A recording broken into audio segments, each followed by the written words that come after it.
Are you searching for the best in online black radio? Then go to blacktalkradionetwork.com, helping you filter through the noise. Real talk, black talk.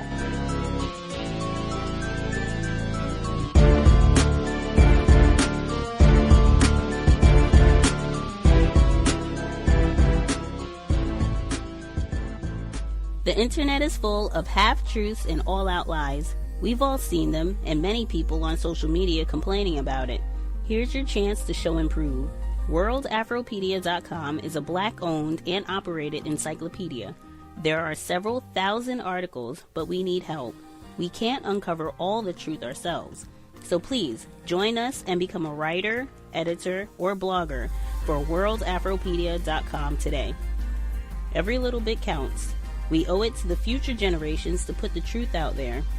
Visit WorldAfropedia.com, the African-centered encyclopedia, a global database of African knowledge for the purpose of bringing about global African wisdom and understanding. WorldAfropedia.com.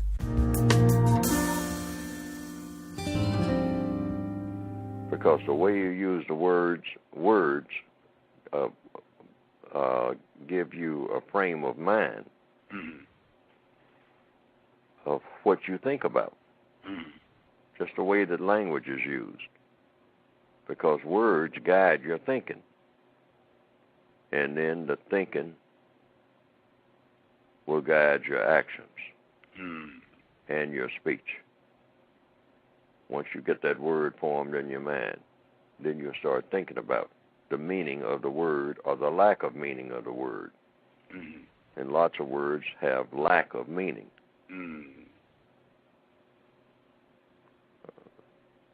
Black people have, in their struggle to try to figure out how the world works and not being able to center on it works the way that the white supremacists say that it works, and not centering on that, we have a tendency just to drift off into chaos in the use of words.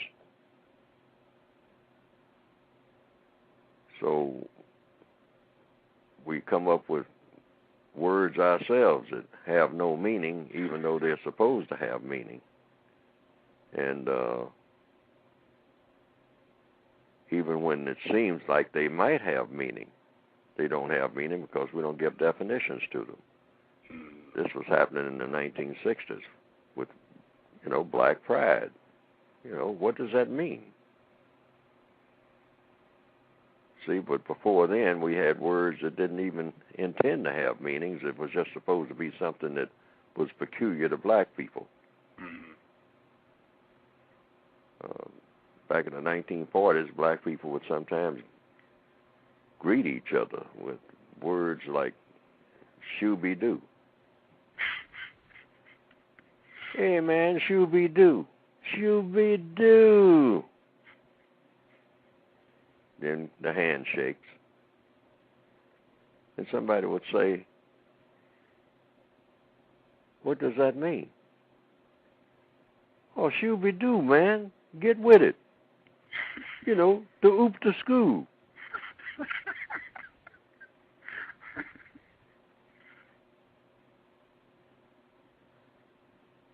Now, these are people who are supposed to be intelligent. It's not a plan for finding uranium on the moon. We're not scientific at all. Context of White Supremacy, Gus T. Renegade, in for another broadcast, hopefully to share constructive information on the system of white supremacy. Today's date, Friday, October 27th, 2017. So I have been told this is our third study session on Neil Postman's Crazy Talk, Stupid Talk, How We Defeat Ourselves by the Way We Talk and What to Do about it. We are picking up this week on the chapter Role Fixation. That's where we're starting at for folks this week. If you have the book or scanned copy and you are following along, the audio segment we heard at the beginning of the clip, that was Mr. Neely Fuller Jr., his visit on the program from 2009, where he talked about the use of words, and that is a very important part of the work of being a counter-racist. And also specifically, that is a major aspect, not just of how racism is practiced, but also just paying attention to words. We have a lot of room for improvement with regards to our own communication, getting more efficient, being more effective with our use of words, but also being mindful of the way that racists use words, deception, to reinforce, strengthen white supremacy. Without further ado, we will go ahead and get started. I hope the text is giving out some useful suggestions, strategies, or just tips with regards to being mindful about how we use words and how other people, when they are talking in our presence. Again, we're picking up on the section role fixation. We're about a third of the way into the book. Our narrator, Mel, doing great work, and her partner, also a C.O.W.S listener, doing great editing. Also appreciate their hard work for the broadcast. Again, Context of White Supremacy, Neil Postman, Crazy Talk, Stupid Talk, audio segment number 1. Role fixation.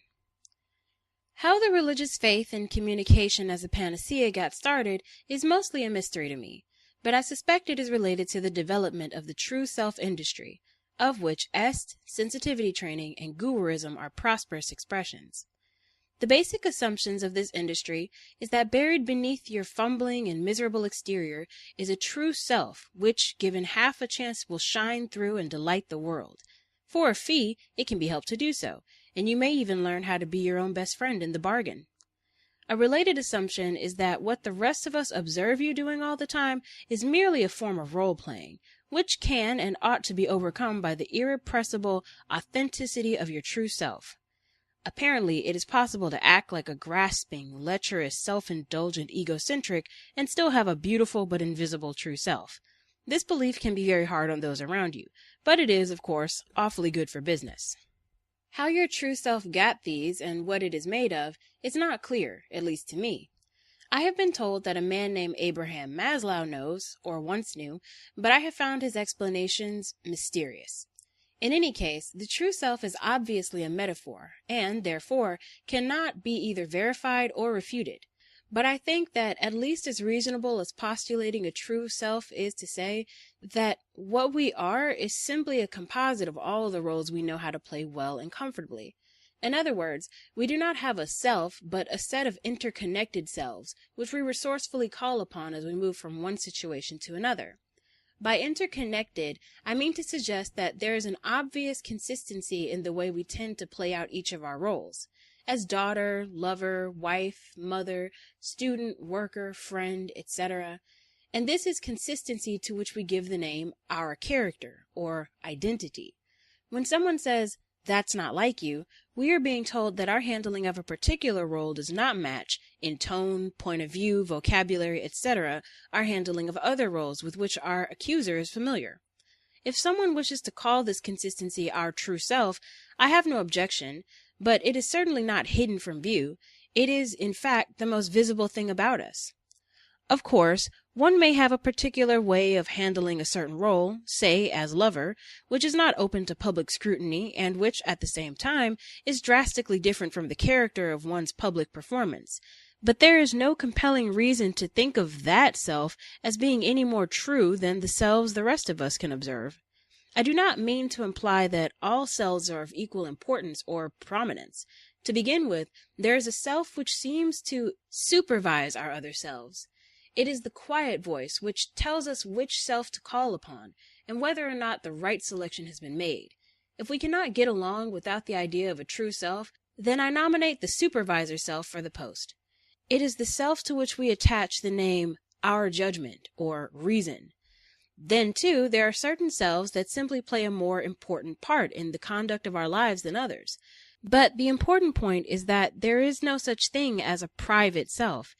Even the selves that take form only when no one else is around presuppose the existence of a social context or semantic environment. Walter Mitty presented one self to his wife and several others to his imagination, but even in his imaginings, he put himself in a social role, that is, in relation to other people. All selves are social roles which we either play or can imagine ourselves playing, and what Walter Mitty is famous for is nothing different from what all of us do. In our imagination, we test ourselves in various roles. We practice saying this or that, and we invent replies from the people around us. Of course, if in reality we never have an opportunity to do a certain role, then it remains only a possibility, an unrealized self. All selves, then, are called into existence by social context, as George Herbert Mead taught us. There is no existence except as we exist in a situation. For all practical purposes, what we are is how we conduct ourselves in different environments, or how we can imagine conducting ourselves. Our conduct is, of course, predominantly language, and language always involves an act of prediction.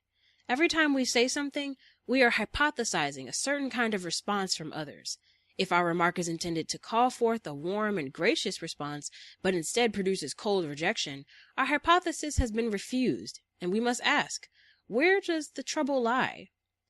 To the extent that our language in a particular semantic environment produces consequences which we did not anticipate, we have a reason to suspect ourselves of stupid talk. In fact, stupid talk frequently comes from an inexperienced self, a self which cannot manage affairs well because it does not know enough about the situation which called it forth. But it is also a fascinating fact that some of us grow to love a certain self, i.e. a certain way of talking, to such an extent that we will use it in almost every semantic environment. This usually happens because in the situations where it is appropriate, it works for us, and works well. We feel competent in that role, and therefore confident that we can control our situation. Our hypotheses about the responses of others are confirmed. But we run into difficulty when we enter situations in which our favorite role is not appropriate. Where we hypothesize respect, we produce derision. Where we hypothesize sympathy, we produce hostility. Where we hypothesize agreement, we produce opposition. In transactional analysis, the situation is explained in the following way. Each of us has three basic roles, or selves: adult, parent, and child. Each of these roles is characterized by a certain way of talking. The adult, for example, tends to be descriptive and information-seeking. The parent, prescriptive and authoritative. The child, helpless and demanding. Our transactions with others are satisfying to the extent that the role we are playing complements the role of another. If, for example, I am playing parent to someone else's child, things ought to work out pretty well. If, however, I am playing adult to someone else's child, then there is likely to be difficulty, since I cannot supply in that role what the other demands. I think this explanation is rather too streamlined a way to express the matter, since it reduces all possible selves to only three categories. It also focuses almost exclusively on one's relationship to others, and gives insufficient attention to the purposes of situations. People may have a satisfying transaction with each other, but nonetheless fail to achieve more important ends. In other words, the appropriation of one's role is determined not only by the character of those within the environment, but by the purposes of the environment as well. Transactional analysis is, nonetheless, an extremely valuable construct. It helps us see A, that we have different selves, B, that the environment we are in tells us which self we need to call upon, and C, that to be stuck on oneself, a self for all reasons, as it were, leads to failure. We all know people who cannot transit from one semantic environment to another. Professors, for instance, are apt to remain professors even in situations where none are required. And there are political people who see significance in someone's ordering scrambled eggs. And there are comics who are always on. And moralists for whom there is no joy anywhere, only responsibility. And cynics who will never let themselves be awed or let anything be revered. Such people may be said to be self or role fixated. And what is worse, they are apt to assert their fixation as a virtue. They think of themselves as having a strong character. But they may also be seen as people who are impoverished, single-dimensional, lacking at least the courage to try out new selves and so to grow. And here I come as close to a definition of health as I can offer. For if health means anything, it is to grow, and growth implies both diversity and flexibility. Semantic health cannot be acquired through the mastery of some simple formula for a single way of talking, or some regimen for developing a perfect true self.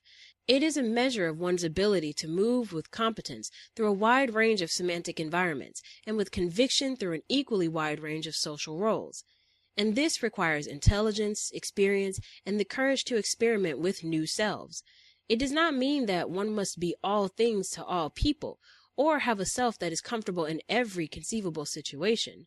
There are purposes that ought not to be implemented, situations that should be subverted, and selves that must be rejected if we are to maintain that consistency we call our identity. Semantic flexibility has its limits. At one end of the continuum lies role fixation, and stupid talk is the most characteristic symptom. At the other end lies schizophrenia, and crazy talk is its hallmark every time. But in between lies a wide range of opportunities for self-development and for its expression through talk that is effective, productive, and above all, sane. The IFD disease. The late and most esteemed Wendell Johnson coined this term, and I have always found it an apt name for a peculiar but prevalent kind of crazy talk. The I stands for idealization, the F for frustration, and the D for demoralization. Thus, the IFD disease is a process, a progression if you will, from one state of mind to another. But it is a most unhappy progression, leaving you at the end in a very different place from where you expected to be. The trip begins, as with most things, with our talking to ourselves, or as Johnson once put it as the title of one of his books, with talking to your most enchanted listener. Naturally, we want the best for our future, and so we set wonderful goals in life. We tell ourselves that we want to be happy, or successful, or rich, or fulfilled, or at peace with ourselves. These seem to be reasonable goals, especially since there is so much reference to them in the culture, and so much advice on how to achieve them. But there is frequently a lethal flaw in such words. They are easy to summon, but hard to define. In particular, they are hard to define operationally. That is, many people have no idea what situation would need to develop in life in order for them to be happy or successful, nor do they reflect on the question itself. All they know, or want to know, is that they are trying to be happy or successful or whatever. The word is an idealization, for which there are only the vaguest reference in reality, or none at all. What is happening, of course, is that such people are engaged in a dangerous search, for its object is only a word and not a situation.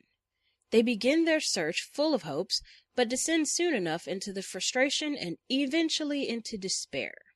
If you do not know what it will take to make you happy or successful, then you cannot know if that is what you have achieved. Johnson and other counselors have reported on the small armies of people who have sought psychological help because they have been demoralized in their search for real success or peace or fulfillment. It is not enough that they are making a living. No, not enough that their children are healthy, not enough that they have a summer home or that their spouses are agreeable and loving people. Somehow fulfillment and true happiness have eluded them. There is something else, but they do not know what it looks like or where it is. Their words have become things which do not exist. This is, of course, a form of crazy talk, and its correction, as Johnson taught, best lies in trying to connect your language with real and specific possibilities. Happiness, in other words, is a warm onion roll with cream cheese on it. Or, if your sights are loftier, it is being able to start your car in the morning when the temperature is 8 degrees. Or, if it is not that, at least it must be something that you do or can imagine yourself doing, something specific and achievable. Unless our language is so grounded, we do not know where we have landed, or if. At the cultural level, the IFD disease is equally prevalent. At the moment, in America, there is widespread search being undertaken for our moral fiber and our sense of conviction and resolve. I would like to join in the search, and I would do so if someone would tell me what the objects look like and how I will know when they are found. In other words, what is it that Americans must do or not do in order to claim victory over themselves? We read that Americans must restore their faith in the democratic process, which implies, of course, that we have lost it. And yet, within the past several years, one American president has declined to stand for office because of a credibility gap. An American vice president has been turned out in disgrace.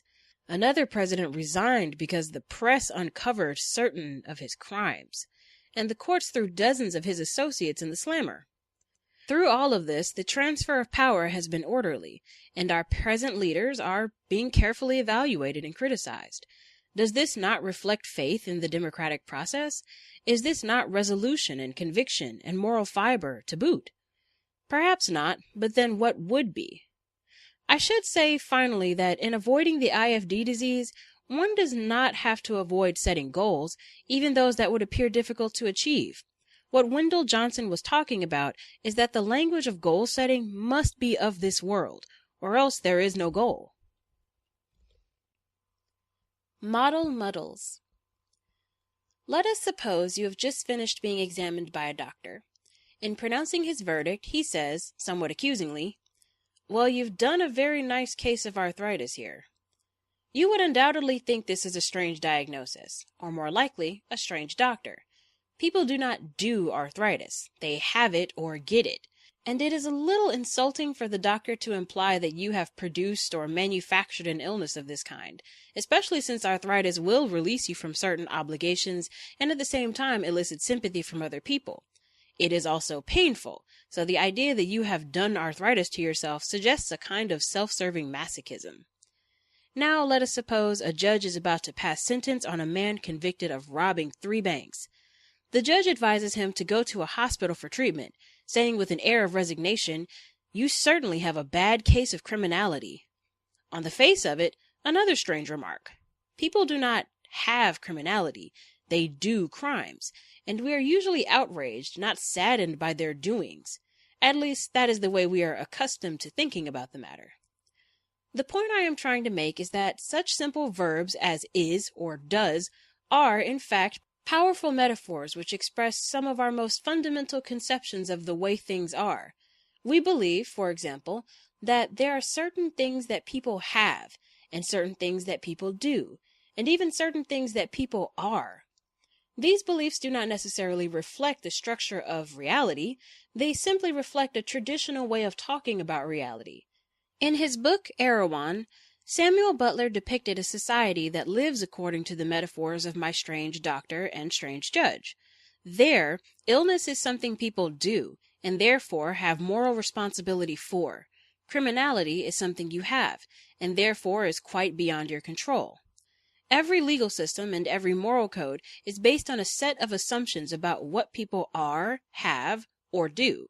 And I might add, any significant changes in law or morality are preceded by a reordering of how such metaphors are employed.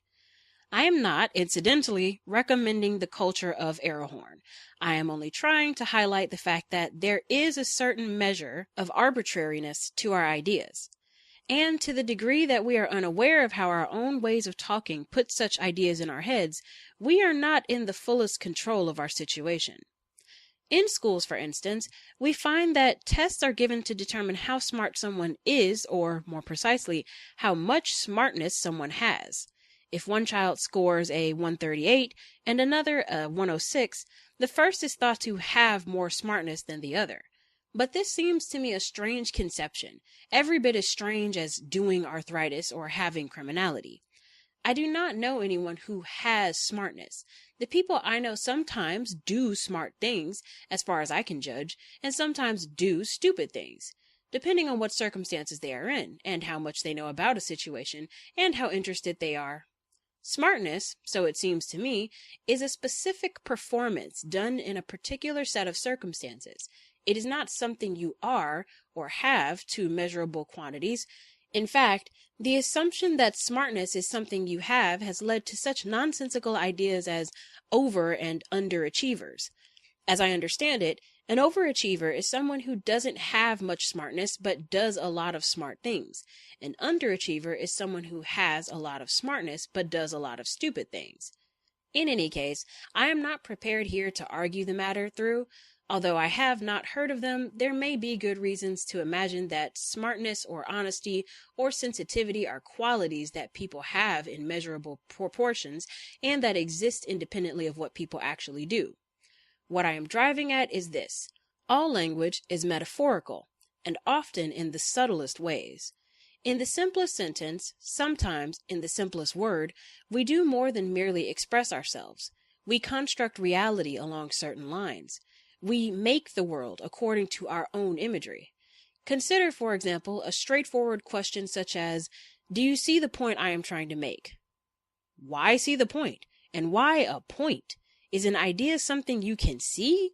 Is it something that converges or drives a wedge or indicates a direction? Can an idea fade from view? Can it illuminate a problem?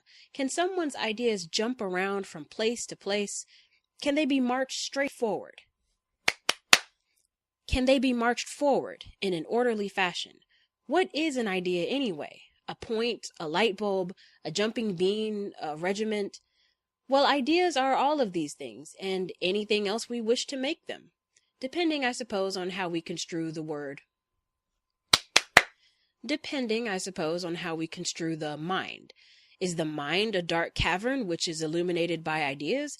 Is it a vessel which is filled by ideas? Or is it a muscle which may be strengthened? Or a garden to be cultivated? Or a shapeless piece of clay that may be carefully molded?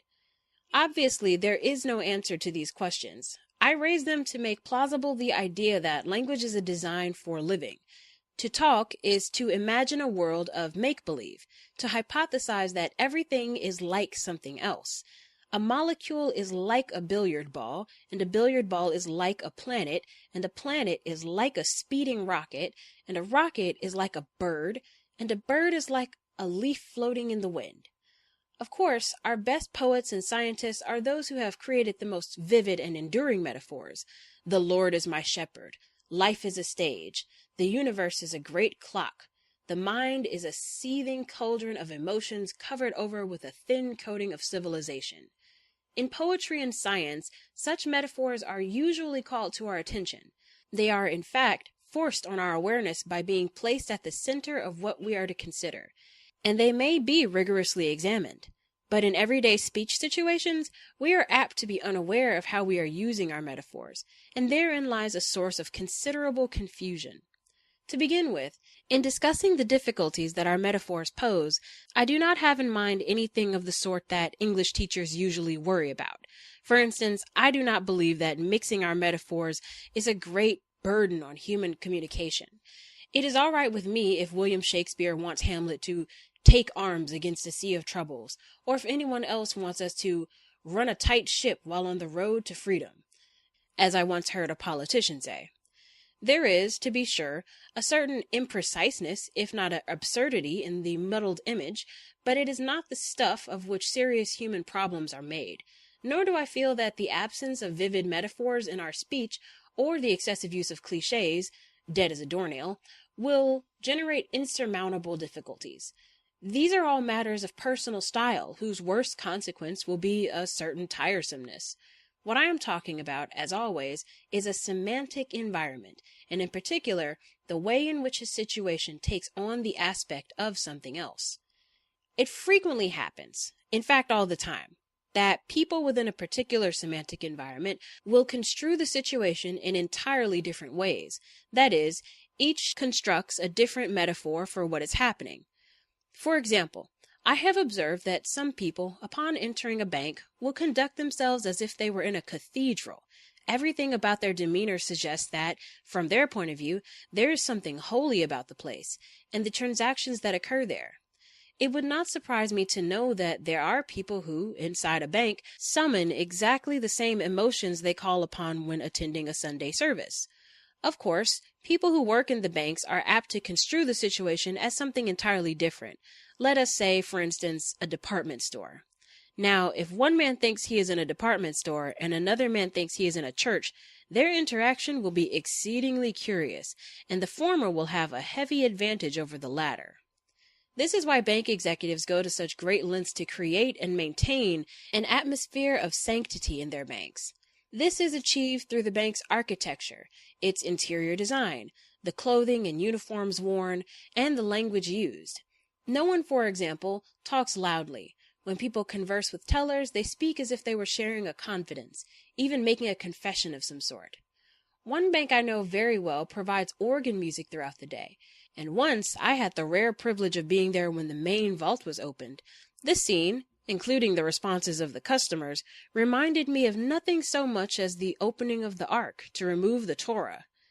It is an unusual person, indeed, whom can think of himself as a customer in relation to a bank, which is fine, I am sure, with bank executives. Banks surely do not want customers, nor do they want friends. They prefer supplicants, perhaps defendants, possibly patients. In short, any construction of the situation which will foster a sense of awe rather than curiosity, aggressiveness, or ease. Doctors preset a similar situation. Who can enter a doctor's office or a hospital and construe his or her role in the situation as that of a customer?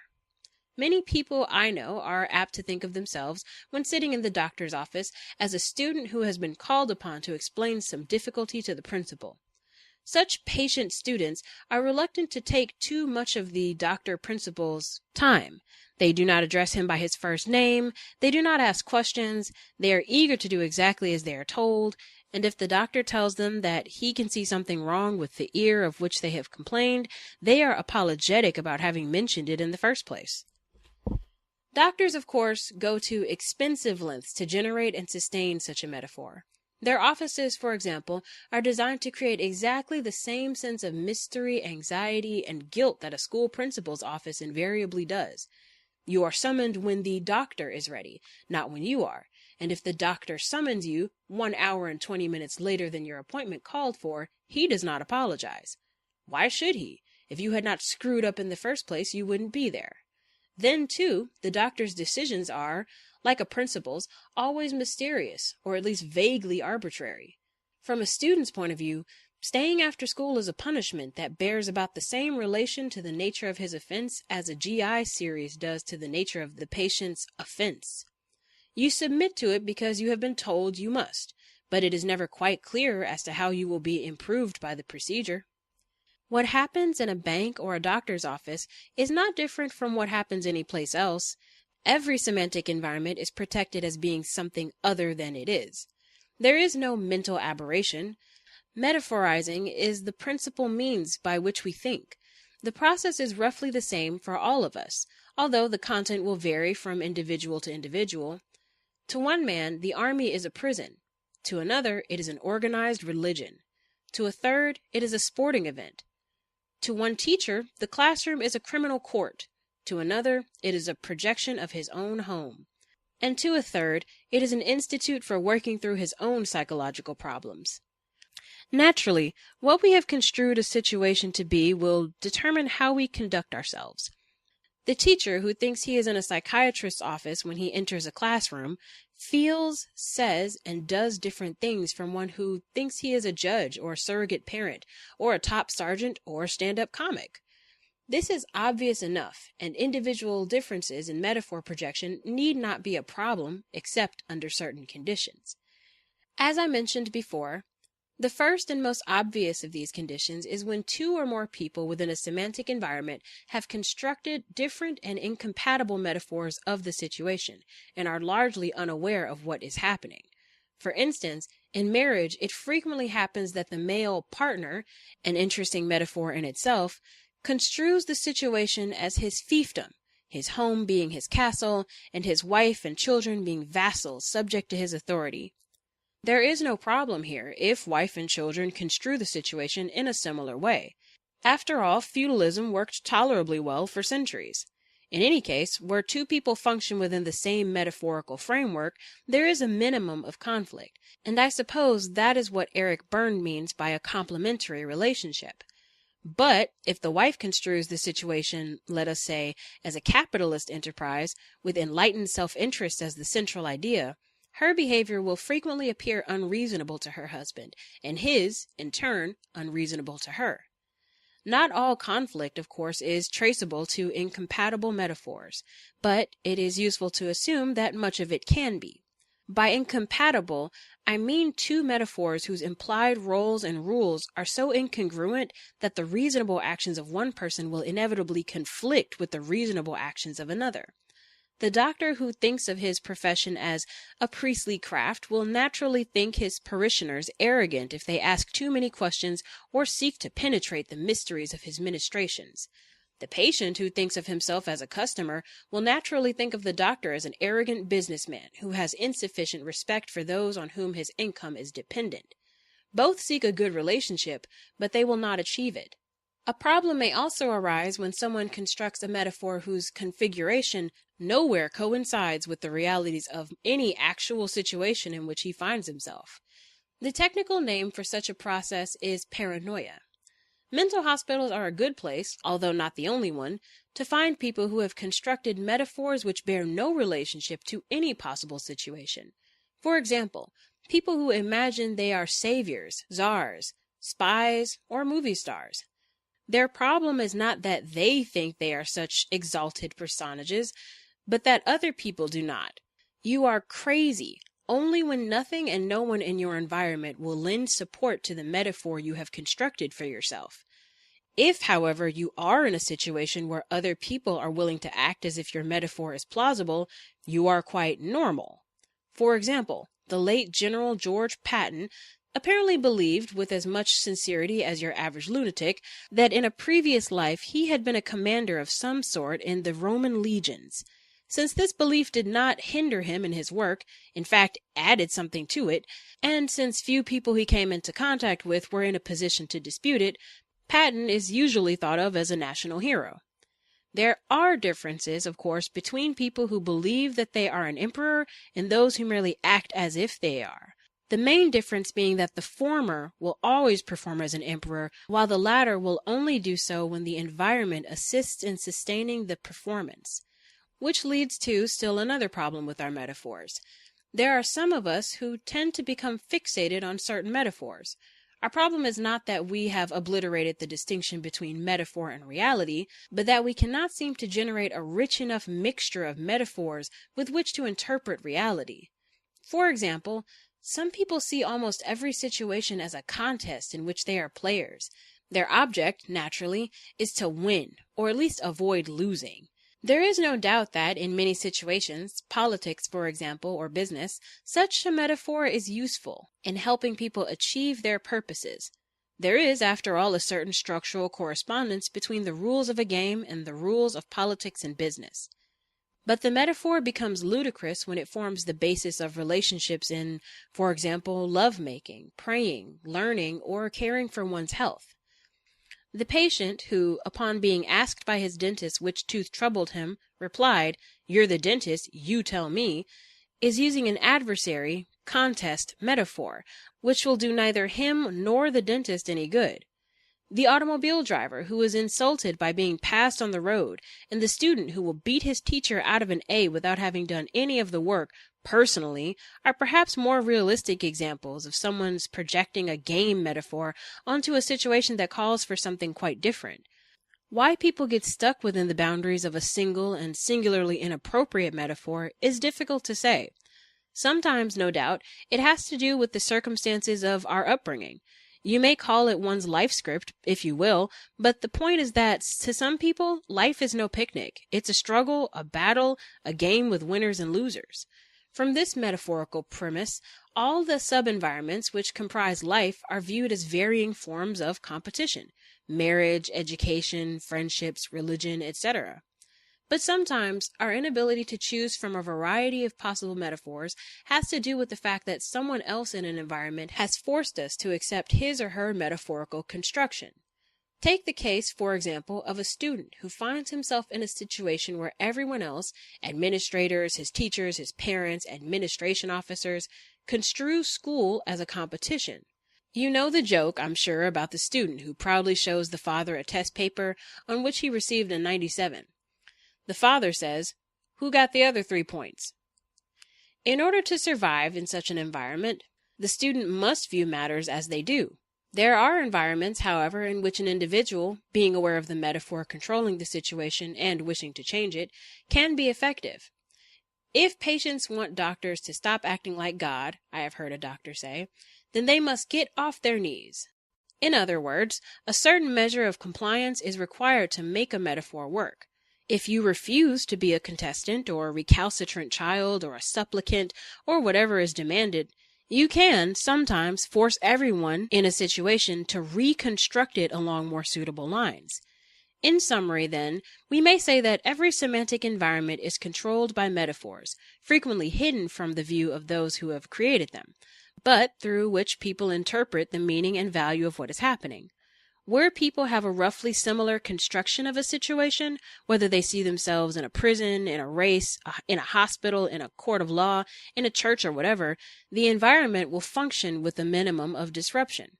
Serious difficulties arise, however, when people's metaphors clash, and especially when there is a lack of awareness of how the metaphors are controlling their responses. I might add in this connection that such clashes and lack of awareness are as prevalent in academic and professional communities as anywhere else.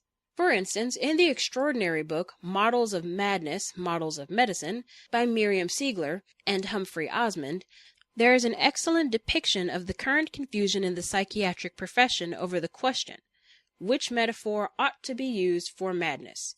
Is madness a disease? The medical model? Is it a character defect? The moral model? Is it the result of a sick society? The social model? Is it a mind-expanding trip? The psychedelic model? Does it exist only in the eye of the beholder? The conspiratorial model? And so on. Such a model muddle is common enough in many academic disciplines, especially in the field of communications, and to the extent that scholars are aware of the problem, such a situation can be stimulating and productive. After all, each metaphor invites an entirely different view of a matter, and as a result may increase one's understanding of the multifaceted richness of an issue. However, where there is a minimum awareness of different metaphorical premises, confusion, impotence, and a bad temper are the usual consequences, as is the case with all semantic environments in which people do not know that they are faced with a serious model muddle. It remains for me to address the question, how can we determine what someone's controlling metaphor is in my situation? To answer this question, one must pay attention to a large number of factors, including body language, clothing, and the ways in which people design the physical environments in which they function, assuming they have some control over them. But, largely, you may uncover your own metaphors, as well as those of another, by attending to language. No one is entirely consistent in his or her use of metaphors, but most of us have a characteristic metaphorical context for each of the situations we are in.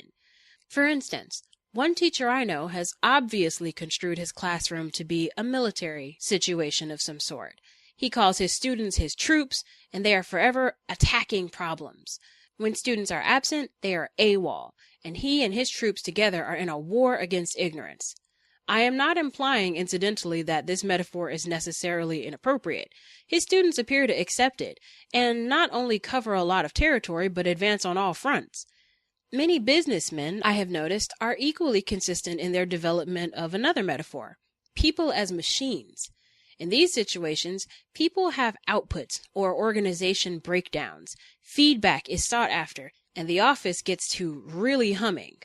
There has arisen considerable difficulty with this metaphor because workers, having become increasingly aware of it, do not care for some of its implications. But that is another matter. What I am saying is that by noticing patterns of speech, including our own, we may get to our best evidence as to how a situation has been construed by ourselves or anyone else. Reification. Reification means confusing words with things. In some ways, it is our most seductive source of stupid and crazy talk, since its origins are deeply embedded in the structure of language itself. The principal grammatical instrument through which reification is accomplished is the verb to be, and its various forms. And since this verb comprises about 1/3 of all the verbs used in normal English discourse, we are all in constant danger of being afflicted. Here, for example, is a common type of reification, from the pen of William Safire of the New York Times. We should set aside the temptation to bedeck murderers with the verbal garland of guerrilla or commando, or even revolutionary. A person who kills another human being in a bank holdup, whether in the name of Basque separation or Symbionese liberation, is a murderer. What Mr. Sapphire seems to be saying is that a person who kills another in a bank holdup might be called a guerrilla or a commando by wrong-thinking people, but his real name is murderer. Here is a similar venture in reification by a letter writer to the New York Post. The Post is inaccurate and misleading in using the word radical in describing Patty Hearst, the SLA, and Sarah Moore. These are not radicals, but are perhaps nihilist crackpots or militant revolutionaries. The writer is not quite as sure as is Mr. Sapphire about what Patty Hearst's real name is, but he is very sure of what her real name is not. Certainly, we can assume that both writers would find the world a better place if only people would use the real names of things instead of verbal garlands and other fake, inaccurate, and misleading names. The question arises, what do we mean by a real name? The answer is that there is no such thing. Our belief in real names originates in a kind of semantic illusion, sometimes referred to as the principle of identity. One of mankind's deepest institutions is to respond to the symbols he invents, as if they are whatever it is that he invented them to symbolize. In some primitive cultures, one's real name is kept secret, because it is believed that knowing a person's real name carries with it the power to control him. In civilized cultures, we know better, but not much. When we say that someone is something, a murderer, a nihilist, a crackpot, an enemy, a hero, or even Al Schwartz, we have the strongest feeling that this is not merely a name we are calling him, but that it is his name. It is inseparable from him. It is identical with him. What some people might call him is one thing, what he is another. And so, with a few variations, people from all kinds of cultures invest names with an almost magical dimension. From one point of view, all of this is utter nonsense. There are things and processes in the world, and then there are our names for them. Nothing could be simpler to understand, yet harder to remember. Communication depends on our agreeing to call things by the same name, but in supposing that a thing and its name are inherently, immutably linked, indeed, we are often led into committing acts of monumental and irreversible stupidity. The tragedy of Ibrahim, the Egyptian soldier shot by his comrades, is a case in point.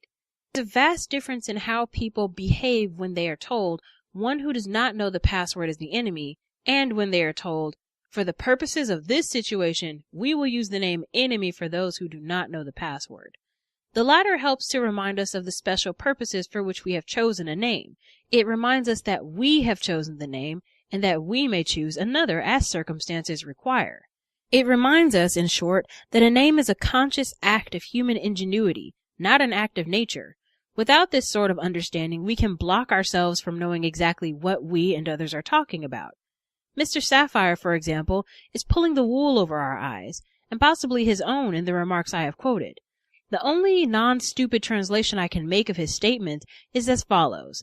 By using the names guerrilla, commandos, or revolutionaries to refer to people who kill others in a bank holdup, we are accepting their construction of the meaning of the event. Such names imply heroism, dedication, a striving for political freedom. But if we use the name murderers, we may define the event differently and arrange our attitudes accordingly.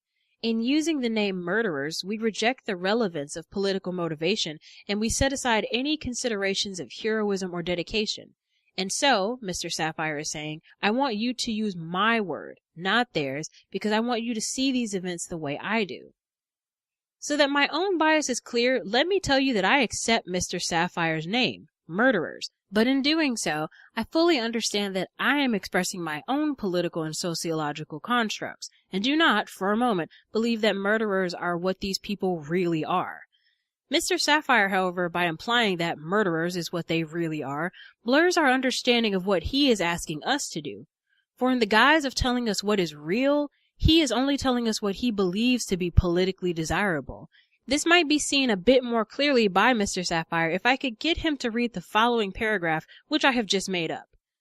We should set aside the temptation to bedeck murderers with the verbal garland of Air Force personnel, or bombardier, or twice-decorated hero.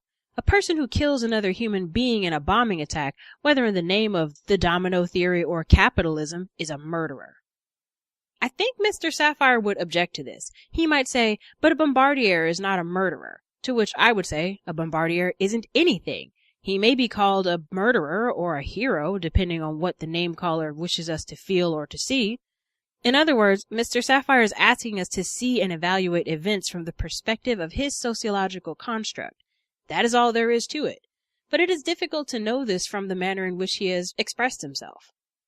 Of course, when it comes right down to it, what I am talking about is a concept of definition. People who believe that a name is identical with what it names will also believe that words have real definitions. What does blank mean is the usual way we ask for a definition.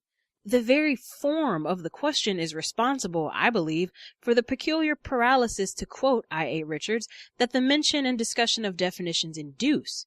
Apparently, it is extremely difficult for some people to grasp that a definition is not a manifestation of nature, but an instrument for helping us to achieve our purposes. To quote Richards again, we want to do something, and a definition is a means of doing it. If we want certain results, then we must use certain meanings, or definitions. But no definition has any authority apart from a purpose, or to bar us from other purposes.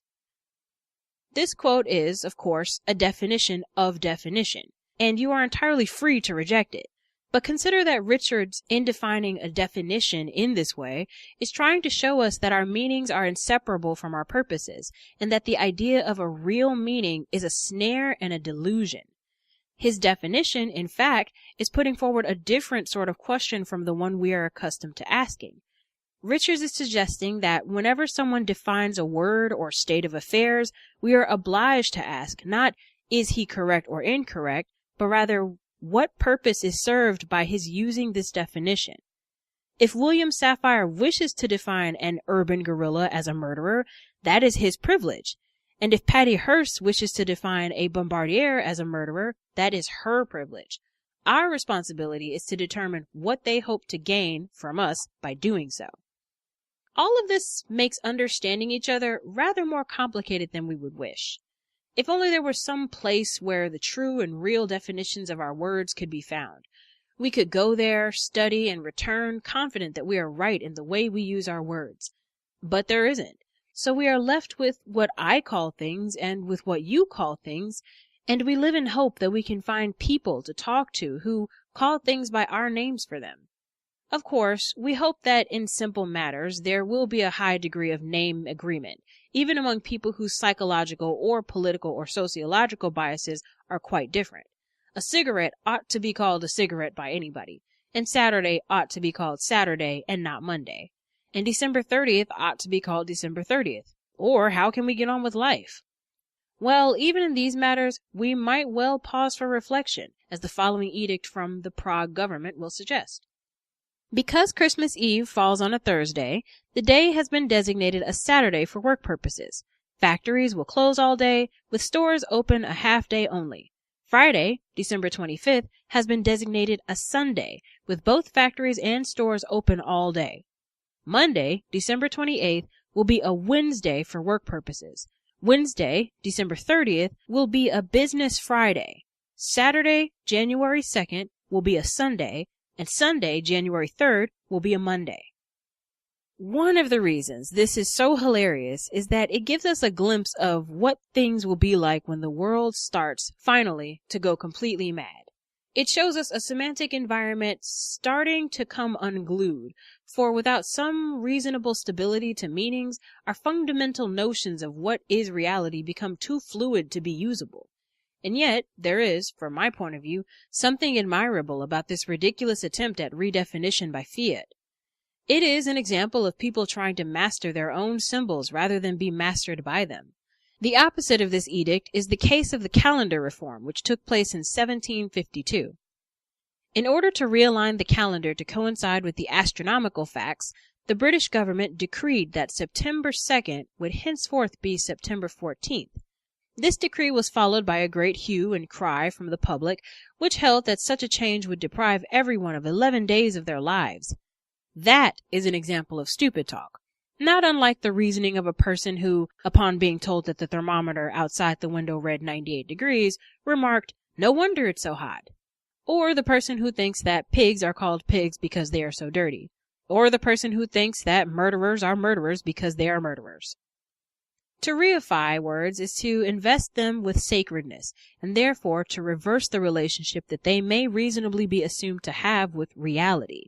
In some semantic environments, this reversal is at the core of the system. In many religions, for example, symbols are assumed to be that which they stand for. To the Jews, the name of God may not be written. To the Christians, a wafer does not symbolize the body of Christ, it is the body of Christ. To the Hindus, a cow does not represent a sacred idea, it is the idea.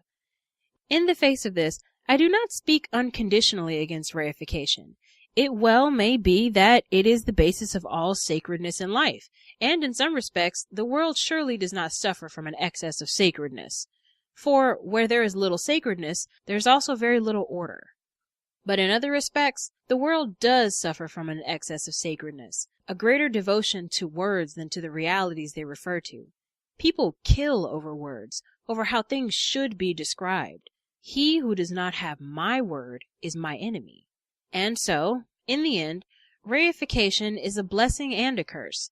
Through it, we gain a certain measure of control over the world of things. For if we have the word, we have the thing, or so we suppose. But in so supposing, we may make ourselves stupid and then crazy. Unless, of course, we know we are only supposing. Context of White Supremacy. Gus T. Renegade, we just wrapped up the first audio segment of Neil Postman's Crazy Talk, Stupid Talk. We will pick up Silent Questions is the next chapter. We'll pick up for audio segment number 2. If folks have comments they would like to share on the first portion of the reading, the number to dial 641-715-3640. The code 564-943#. Press star 61 if you would like to participate. Number again, 641-715-3640. The code 564-943#. Press star 6 if you would like to participate. If you want to join the discussion but you do not want to use your phone, you can use the free VOP line. It is linked at Black Talk Radio Network. If you need the address, it is tinytinyc/1race, and that is the number 1. Address again, tinytinyc/1race. When you enter that address, look on the left of the page, you'll see the link. It says free VOP line. Click that link. When you do so, it'll open a small window on your screen. On the first line, it's a drop-down menu. Select the number that I just gave out, which again is 641-715-3640. Next line, it will ask for a code. That code again is 564-943. Final line, it will ask for a name. You can use a real name, nickname. You can press random keys.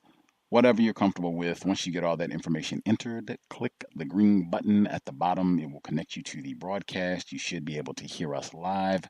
Same procedure if you would like to participate. You'll see the dial pad on your screen. Press star 61 if you would like to participate. I'll see your hand on the screen and we will get you on the line. I did, again, have a slight anxiety, like, man, I don't know, if this is the type of literature people generally consume. Like, this does not strike me as a book that a lot of folks would say, oh yeah, if I got a little down reading time, I'm gonna go sit outside, enjoy the last little bit of warm weather before it gets cold. Does not strike me that, a whole lot of people would rush to say, yes, I want to get a book about communication and metaphors and the problems that they cause in communication. But I am enjoying this book. I said I read this book a decade ago, and I am enjoying it the second time around. Man, it's in comparison to the last book we read, Wowee. Wowee. With that, folks who dialed in with a hand up, if you have commentary on the first portion of the text, thanks again to Mel for narrating. Lines should be open. Feel free to share any thoughts, observations.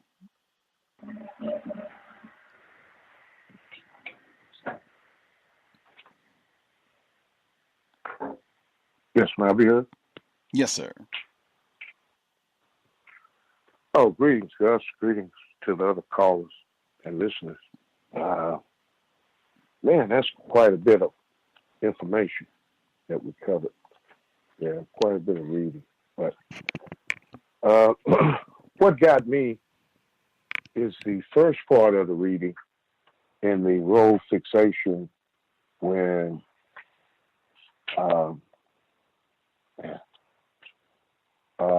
he started to talk about religion, religious faith in his first sentence. Yeah, how the religious faith and communication as Panacea got started is mostly a mystery to me, but I suspect is related to development of the true self industry, of which as sensitivity training and guruism or prosperous expression. And then I was just wondering why would he start,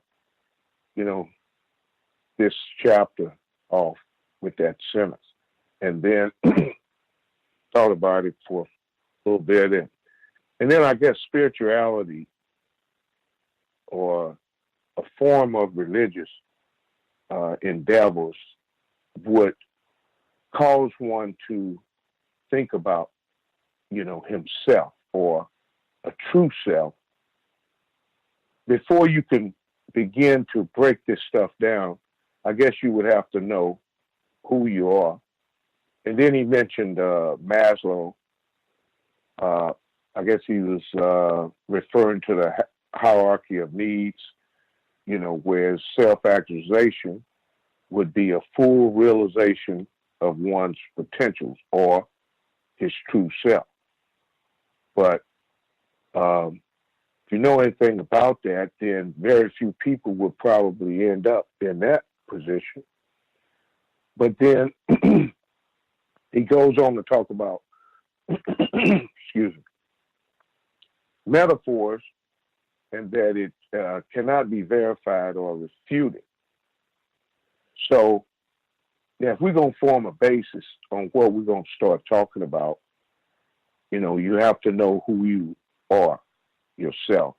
And I think that if I can borrow something from Dr. Naim Akbar, know thyself, that the dimension of the self represents that layer of individual personal experience that have occurred in one's lifetime, so that the learning, the pain, joys, and habits that we develop along one's personal journey becomes the content of the personal self. And the process of looking within ourselves and remembering those experiences is how they have helped us to make us the people who we are. And then he started to talk about Walter Mitty, and I was like, this book was written back in the 70s, and then who is Walter Mitty? And I guess it was a book written by this author, and they did a couple of movies on it a long time ago. Danny Kaye played in it. Then recently it was this new comedian. I can't think his name. His father's also a comedian. But in that, this guy, who is some meek, mild guy, he daydreams a lot. So he goes in and out of these different cells. He could see himself doing historical things, but in reality, he was just a mild-mannered good guy. And I guess the premises for all of that, he's trying to get us to see, you may be hoping to present a certain self to others, but others may be perceiving you different.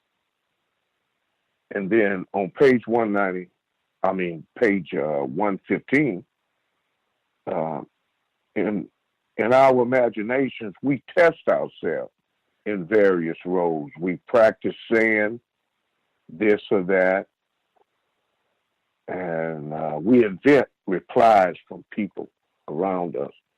So, in other words, I guess what he's trying to say, all of us is kind of, doing the same thing in our minds.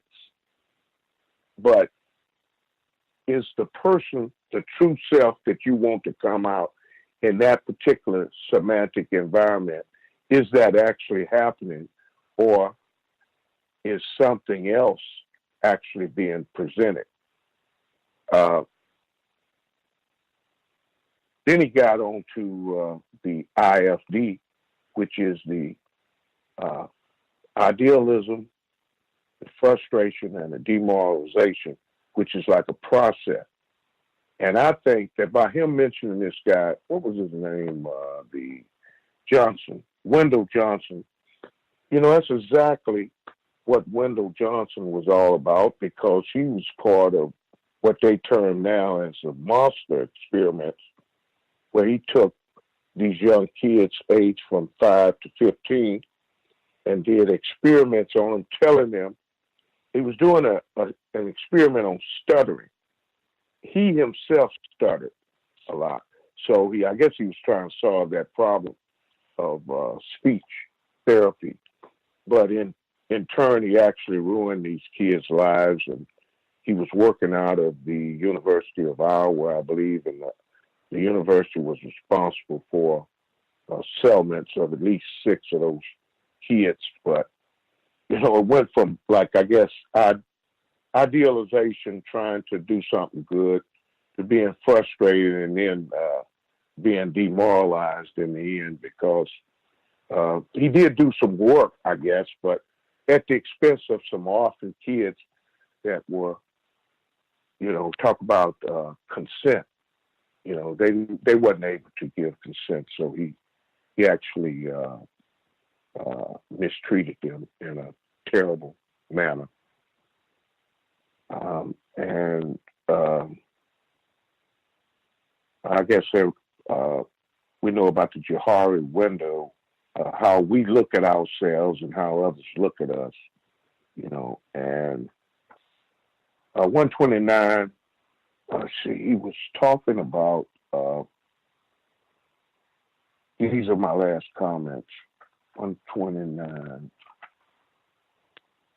where he says, by incompatibility, I mean 2 metaphors whom implied roles and rules are so incongruent that the reasonable action of one person will inevitably conflict with the reasonable actions of another. And I think that happens all the time in interactions between whites and non-whites, especially Black people. And on 132, it says, but sometimes our inability to choose from the variety of possible metaphors has to do with the fact that someone else in an environment has forced us to accept his or her metaphorical construction. And I think that's self-explanatory. And ending, I'd say that the NFL owner that recently was saying that you can't let the inmates run the prison, was saying exactly what was on his mind, and in a different Semitic environment with all his buddies, it probably would have been okay. But now the players know how he genuinely feels, and so he has a problem on his hands. I'll mute my line. Thanks, Gus, for taking the call. Great application of current events to our literature for or I guess I was going to say week, month, or what have you. We are beyond the halfway point now with this week's reading. We are flying right on through with the text. So I think we will have maybe 2 weeks of this and we will be all done. So we are already looking ahead for our next book. But at any rate, if other folks have commentary, *61 if you have comments that you would like to share as well. Some of the things that stood out, highlights that I took, and I did take quite a few notes in the text this week. The portion this is from the first chapter, Role Fixation, first chapter that we covered this week, where he says, "But I think that at least as reasonable as postulating a true self is to say that we are simply a composite of all the roles we know how to play well and comfortably. In other words, we do not have a self, but a set of interconnected selves which we resourcefully call upon as we move from one situation to another." Just wanted to pause to see if any of the folks listening in ponder on that for a second. And, if you have any thoughts or would like to share commentary on that conception of that's our identity, how you function, a composite of how you carry out these different roles that we are allowed to play and the roles that we're able to perform well, comfortably. Just wanted thoughts on that if folks are willing to share. Next up, let's see. I think my next note's there in the next chapter, which was the IFD disease. Great insight on Wendell Johnson. And surprise, another white doctor or white person in a position of authority, taking advantage of and abusing someone in a weaker position. Lots of that in medical apartheid. From there, I thought it was important because I think with regards to racism, this notion of progress, he talked about in this chapter, you have these notions, happiness, success, progress is the one that gets used with racism, white supremacy a lot of times, but it is not explicitly defined. What do we mean? And even then, what someone else, frequently it'll be a white person, when they lay out as, oh, you Negroes have made a lot of progress. That should not be our parameter. That should not be the way that we assess. And a lot of times that can happen as well, where other people have assigned what success, happiness, what these things are. You should make them tangible for yourself. And then you can immediately tell whether or not you are satisfied with where things are. But I thought that was really important as well. The IFD chapter, models. Wow. for a talk radio host who regularly talks about metaphors, man, to have almost an entire chapter that's kind of lengthy, relatively speaking, that really talks about metaphors and why we should pay attention to our own use of metaphors when we speak and other people when they use them, either speaking to us verbally or in writing. Wow, lots of appreciation for this chapter. I thought the portion this is on, for me, page 125, where he says metaphors are, in fact, forced on our awareness by being placed at the center of what we are to consider, and they may be rigorously examined. But in everyday speech situations, we are apt to be unaware of how we are using our metaphors, and therein lies a source of considerable confusion.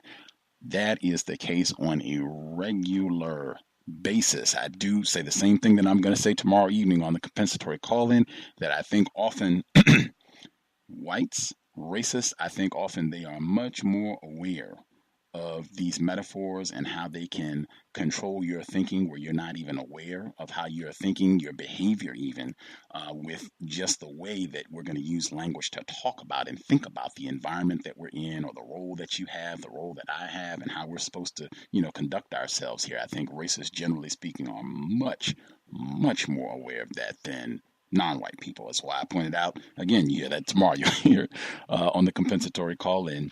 On the next page, 127, where he's talking about the architecture, how that can be used, so that even though you're in a bank, you can feel like you're in a church. Again, in my view, whites do this consciously. They have classes about this in terms of how you design a building, in terms of what feeling, what vibration. I think the black female caller in New York talked about that with Dr. Welsing this week, and we had Dr. Rasayan on the program. What vibration do we want people to have when they come to this space, to this building? They are great with that sort of thing, and just that right there can intimidate you. The vibration that you get when you go into a courtroom, it can be the same type of thing, like feeling like you're going to prison. That's just where he says, talking about the bank, it's unusual. It is an unusual person indeed who can think of himself as a customer in relation to a bank, which is fine.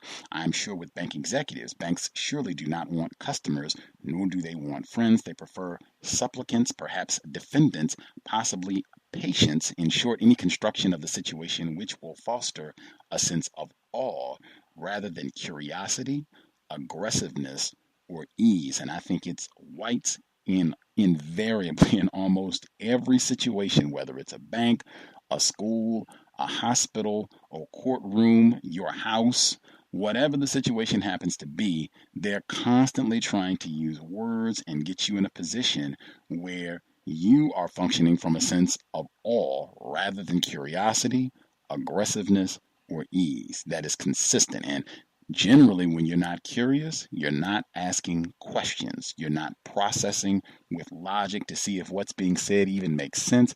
You might be much more willing to just accept what is said without interrogating. And man, racist man, racist woman, racist child, they thrive when they have that sort of environment. The very next paragraph down, where he was talking about how doctors, they encourage that same sort of environment, where they kind of and get this sense of authority where you can't question them and you probably did something to mess yourself up. Anyway, I think, again, whites, I think they exert that sort of influence. They look for that sort of, to get non-white people to have that sort of feeling on a regular basis so that we will be inhibited from questioning them, from thinking of them as racists, white supremacists, and being suspicious, being careful, and having black self-respect to speak up, to say what we need. Excuse me, sir, you're not saying my name correctly. I think we talked about that on the program yesterday during workplace racism.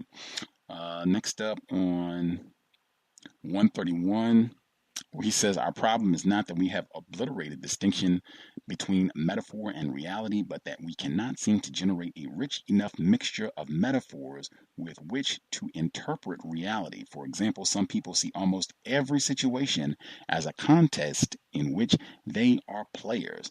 Their object, naturally, is to win or at least avoid losing.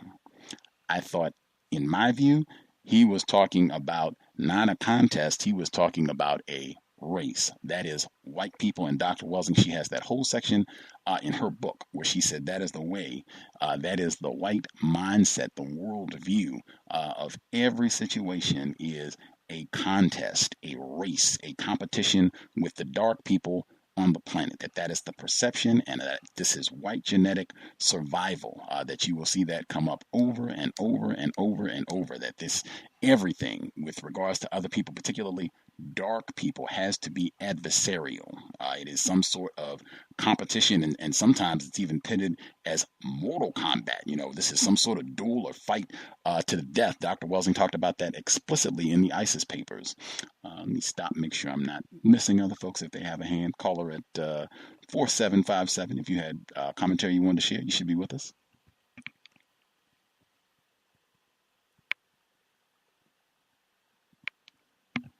Caller, last four digits, 4757. Did you have commentary? You had a hand up.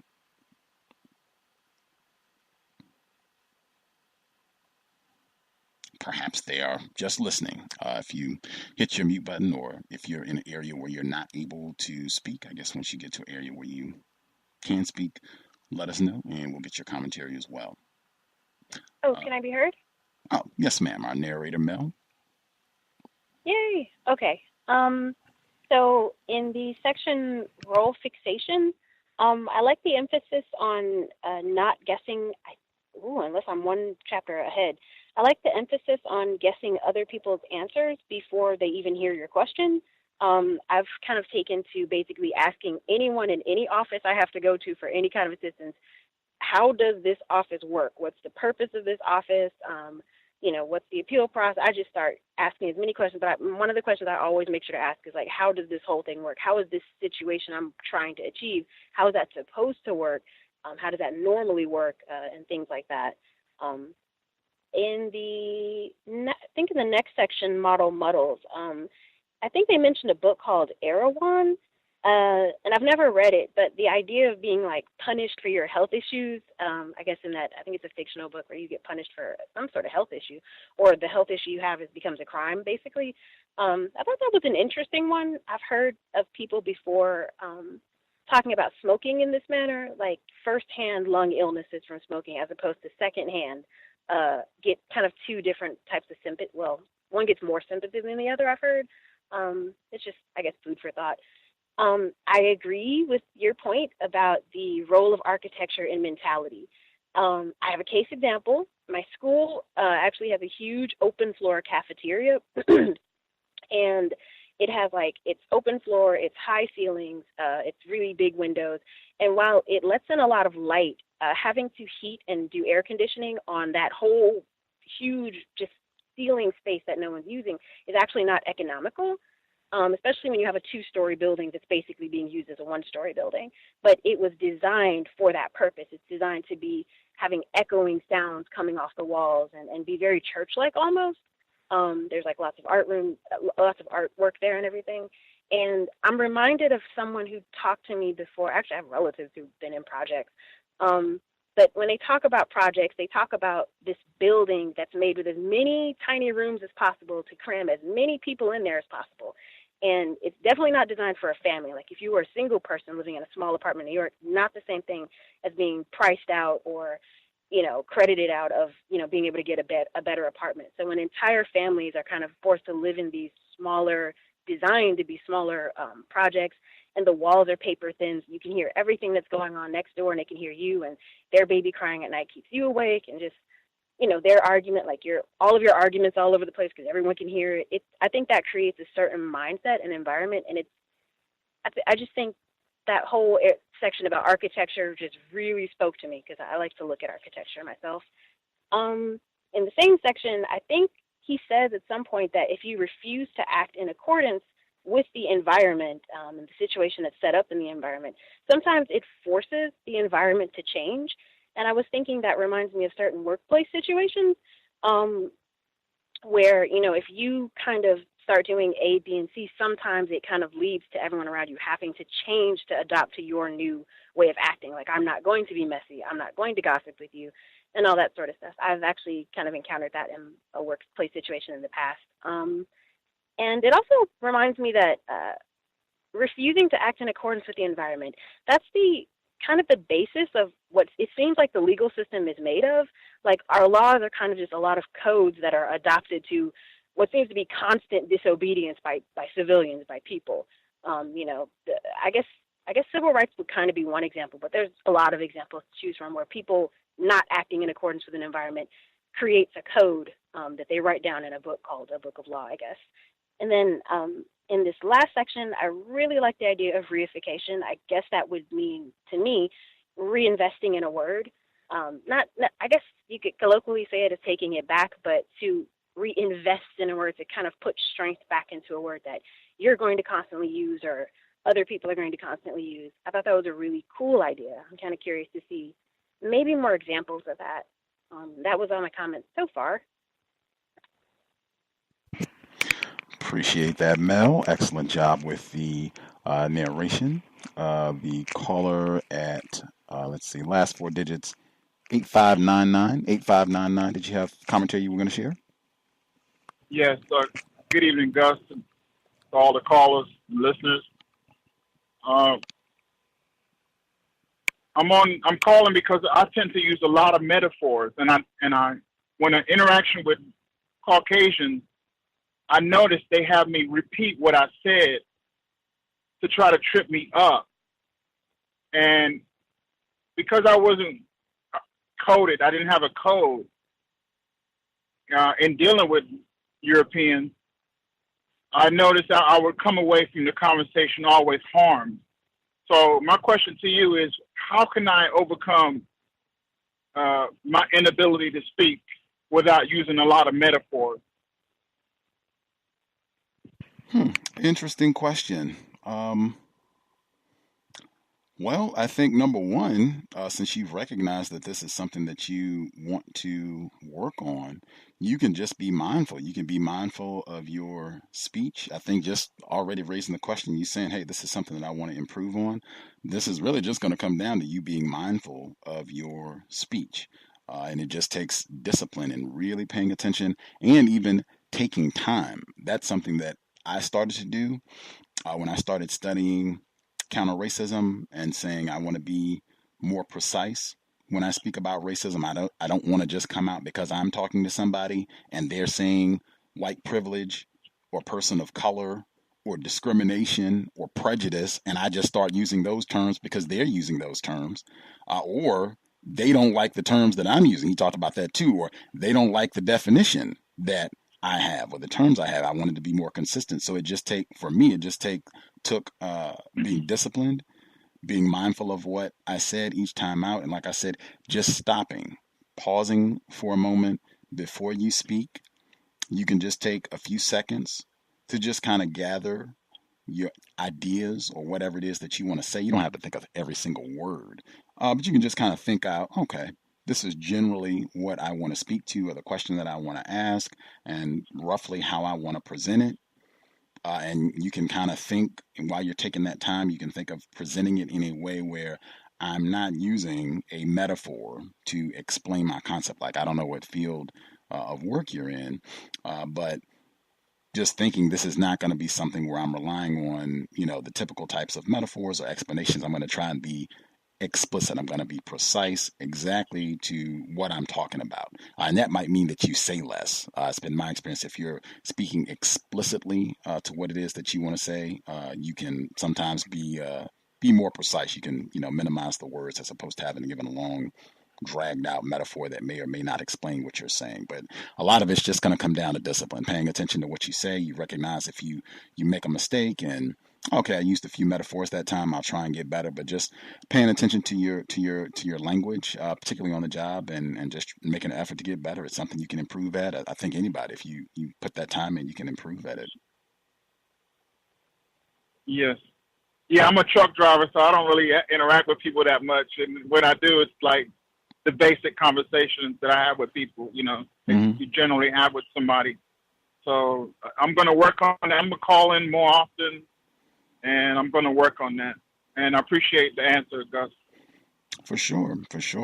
That's workplace racism. Thursday, 8 p.m. Eastern, 5 p.m. Pacific. Definitely. Let us know how it goes. Any of the listeners, or I guess Mr. Demery or Mel, any suggestions, if you had any, for how he can not use metaphors? If you don't have any suggestions, that's fine as well. But since you all are here.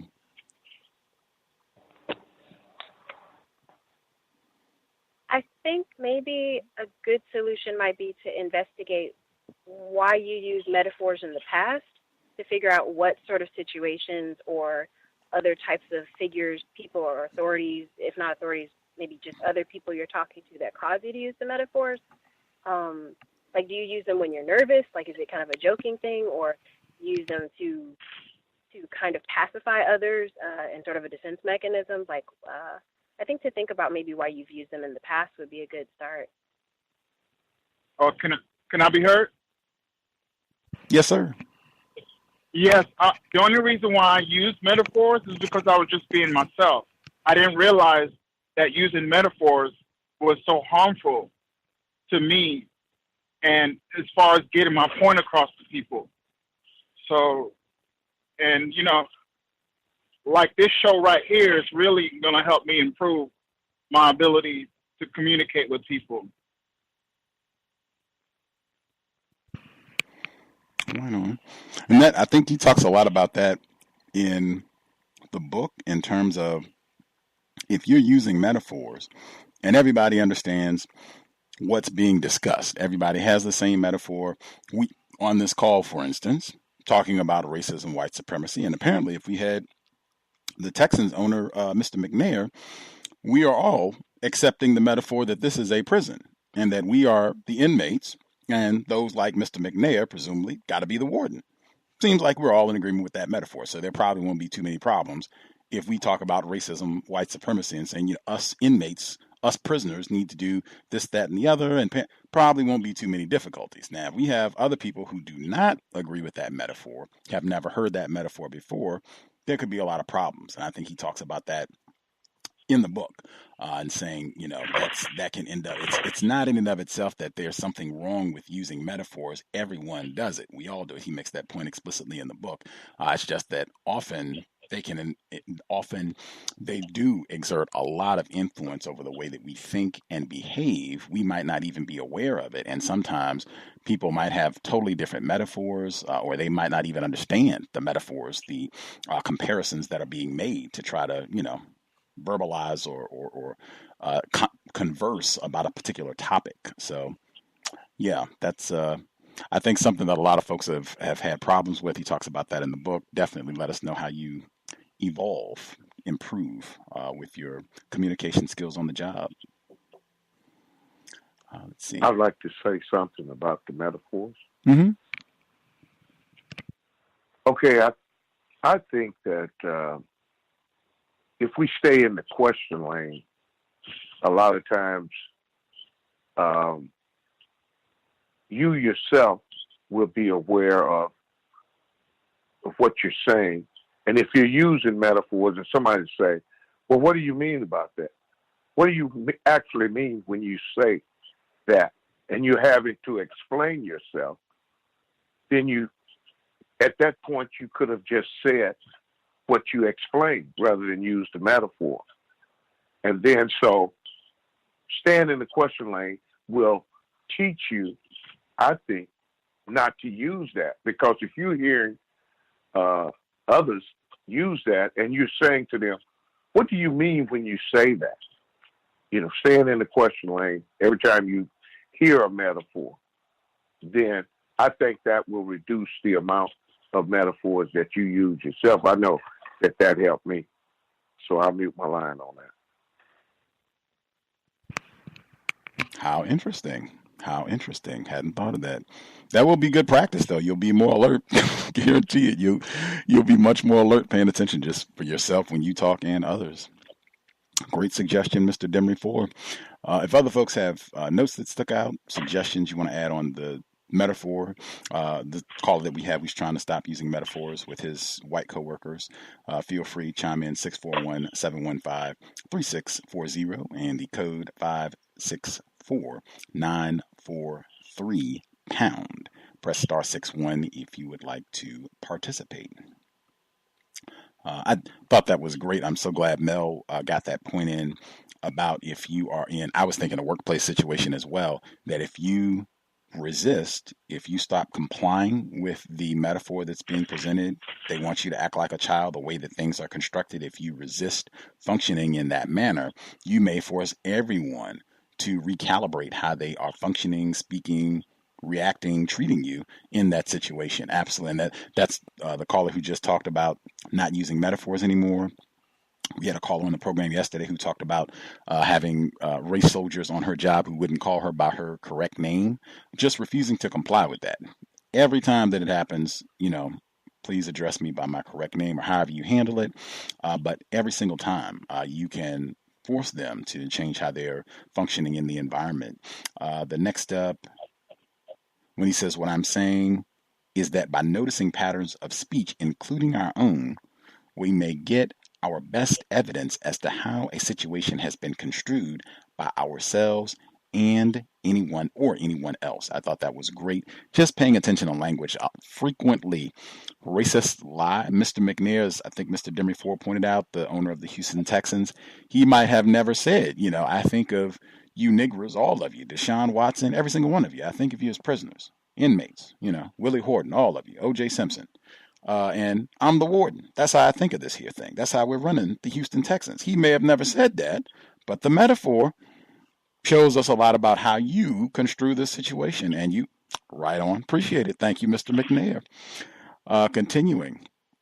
This was the chapter on reification, which I thought also had a lot of important concepts because frequently the terms and definitions that are being reified, they reinforce, support racism, white supremacy. And in fact, racists, I said this, I think last week and maybe the week before, racists, they understand the power of words, definitions, that if you're controlling definitions and terms, you have huge influence over how people think and behave. When these terms, we act like these terms and or definitions are sacred and can't be changed. There's some essential.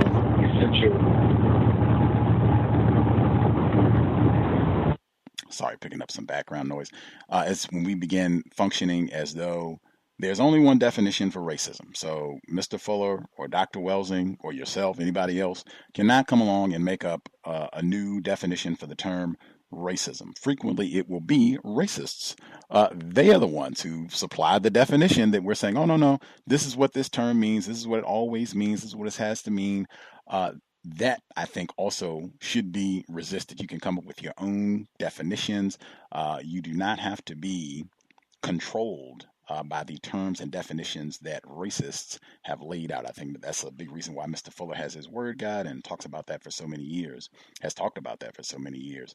In the chapter reification on 139, where he says, to quote Richards again, we want to do something and a definition is a means of doing it. If we want certain results, then we must use certain meanings or definitions. But no definition has any authority apart from a purpose or to bar us from other purposes. I thought that was great. I think just going back to the word I just used with racism, white supremacy, the definition that whites will frequently give that term has a purpose. Their purpose in mind, and also the purpose of barring us from other purposes, mainly replacing white supremacy with justice. And also, I thought it was really important when he said that, just continue, this is all on the same page.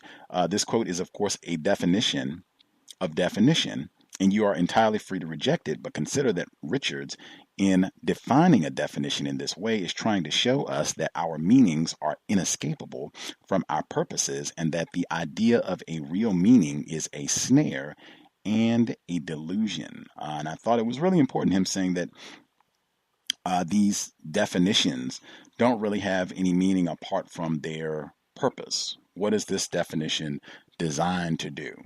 In thinking, in associating this particular meaning with this word, this set of sounds, what is our ultimate objective? In my view, again, racist, that end game tends to be racism, white supremacy, with the way that they have constructed meanings, definitions. Our job, understand that, and then to go about changing the way that we use language so that the end result is replacing white supremacy with justice and more efficiently using words in a manner that produce that result. Anything else from this chapter? Reification.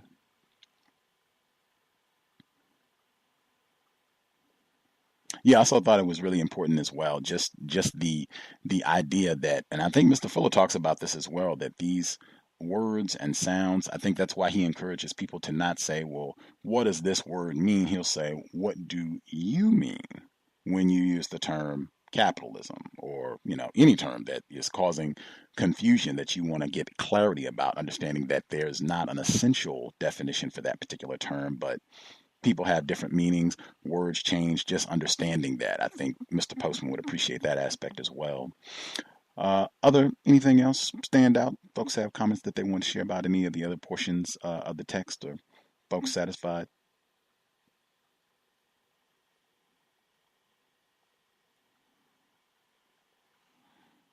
Soon folks may be satisfied. Again, I suspect many folks would not be rushing out to read a book on word usage, language, but I do think the text has a lot of great points that can be helpful just in being mindful about our own word use and paying attention to how other people speak, where it may reveal a lot about how they think, what their intentions are, even reveal some things that they necessarily did not want to divulge, just paying attention to the words that they use. If other folks don't have anything that they would like to share, we'll go ahead and get to the second audio segment. This one is not quite as long. Once that's wrapped up, if folks have any additional comments that they want to share on either section, feel free. If you had additional notes on the first segment that we covered and you just didn't get an opportunity to share, write your comment down, make a little note so that you don't forget. We should have time to share once the second audio segment concludes. But without delay, we'll go ahead and start the second audio segment. Context of White Supremacy. Again, this is Neil Postman's Crazy Talk, Stupid Talk. Outstanding text, in my opinion, and we're picking up on the chapter Silent Questions. Audio segment number 2. Silent Questions. I cannot vouch for this story, but I have been told that once upon a time, in a village in what is now Lithuania, there arose a most unusual problem. A curious disease afflicted many of the townspeople. It was mostly fatal, although not always, and its onset was signaled by the victims lapsing into a death-like coma. Medical science not being quite as advanced as it is now, there was no definite way of knowing if the victim was actually dead when it appeared seemly to bury him. As a result, the townspeople feared that several of their relatives had already been buried alive, and that a similar fate might await them, a terrifying prospect, and not only in Lithuania. How to overcome this uncertainty was their dilemma. One group of people suggested that the coffins be well stocked with water and food, and that a small air vent be drilled into them, just in case one of the dead happened to be alive. This was expensive to do, but seemed more than worth the trouble. A second group, however, came up with an inexpensive and more efficient idea. Each coffin would have a 12-inch stake affixed to the inside of the coffin, exactly at the level of the heart.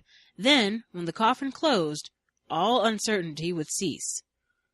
There is no record as to which solution was chosen, but for my purposes, whichever it was is irrelevant. What is mostly important here is that the 2 different solutions were generated by 2 different questions. The first solution was an answer to the question, how can we make sure that we do not bury people who are still alive? The second was an answer to the question, how can we make sure that everyone we bury is dead? The point is that all the answers we ever get are responses to questions. The questions may not be evident to us, especially in everyday affairs, but they are there nonetheless, doing their work. Their work, of course, is to design the form that our knowledge will take and therefore to determine the direction of our actions. A great deal of stupid and/or crazy talk is produced by bad, unacknowledged questions which inevitably produce bad and all too invisible answers. As far as I can determine, there are at least 4 important reasons why question-asking language causes us problems. The first is that our questions are sometimes formed at such a high level of abstraction that we cannot answer them at all. Why am I a failure, and what is the meaning of life are typical examples. The connection between a question of this form and the IFD disease is fairly obvious. The key words in question are so vague that it is a mystery to know where to begin looking for answers. For example, in trying to respond helpfully to a troubled questioner who asks, "Why am I a failure?" a sensible person would have to ask several more pointed questions to get within answering range. What do you mean by failure? What specifically have you failed at? When have these failures taken place? In what circumstances? What do you mean by success? When and where have you experienced it, and how many successes have you had? What needs to be done with such questions is to operationalize them, to restate them in a form that will allow for concrete, reality-oriented answers. In the process of doing this, one may discover that the question being asked was not so much, "Why am I a failure?" but "Why did my marriage end up in divorce? Why did I lose my job?" Or even something as relatively simple as, "Why did I fail advanced calculus?" I do not say that questions about one's dead marriage or lost job are easy ones, only that they are more approachable than loose-ended questions that imply one's nature is marred by some non-definable affliction called failure. It is characteristic of the talk of troubled people that they will resist bringing their questions down to a level of answerability. If fanaticism is falling in love with an irrefutable answer, then a neurosis is falling in love with an unanswerable question. Why are people always trying to cheat me? Or when will the break start to come my way? Is the sort of question that can be treacherously endearing. As it stands, there is no answer to it, and perhaps that is why some people choose to ask it, and ask it repeatedly. It is, in fact, not so much a question as a kind of assertion that the responsibility for one's life lies entirely outside oneself. But because it has the form of a question, one may be well deceived into trying to answer it, which will lead to continuous frustration and demoralization. Of course, questions of this type are not confined to one's personal relationship to the cosmos, but are also used, unfortunately, as an instrument for discovering facts, and they produce the same unsatisfying results. Who is the best president that America has ever had is the sort of commonplace, completely unanswerable question, which results in no knowledge at all. The conversation between stupid talk and sensible talk usually goes something like this. Stupid talk. Who's the best president we ever had? Sensible talk. What do you mean by best? Stupid talk. What do you mean by what do I mean? Best means the best, the most excellent, tops. Sensible talk. Tops in what respect? Most votes, least criticized, most well-read, richest? Stupid talk. What do those things have to do with it? I mean the best all around. Sensible talk. Using what criteria for which aspects of his performance? Stupid talk. Why are you making this so complicated? You mean to tell me you don't know what the best means? Sensible talk. Right. Stupid talk. Geez. Now, it is possible I am being unfair to stupid talk here, in that he may have asked the question only in order to get some diversion at a rather dull party. If that was his intention, then you should reverse the names of the characters in my scene. Sensible talk is simply being obnoxious or has misunderstood the purpose of the semantic environment he is in. But if the question was asked to start a serious conversation, resulting in the development and expression of informed opinion, then the names of my characters must stand as they are. The question, as originally posed, will not produce a discussable answer. I might add as well that even a seemingly specific question, such as who discovered oxygen, is unanswerable except insofar as it implies a somewhat longer and more detailed question. For example, if the question means to say, according to the Encyclopedia Britannica, who is credited with the discovery of oxygen, it is certainly answerable.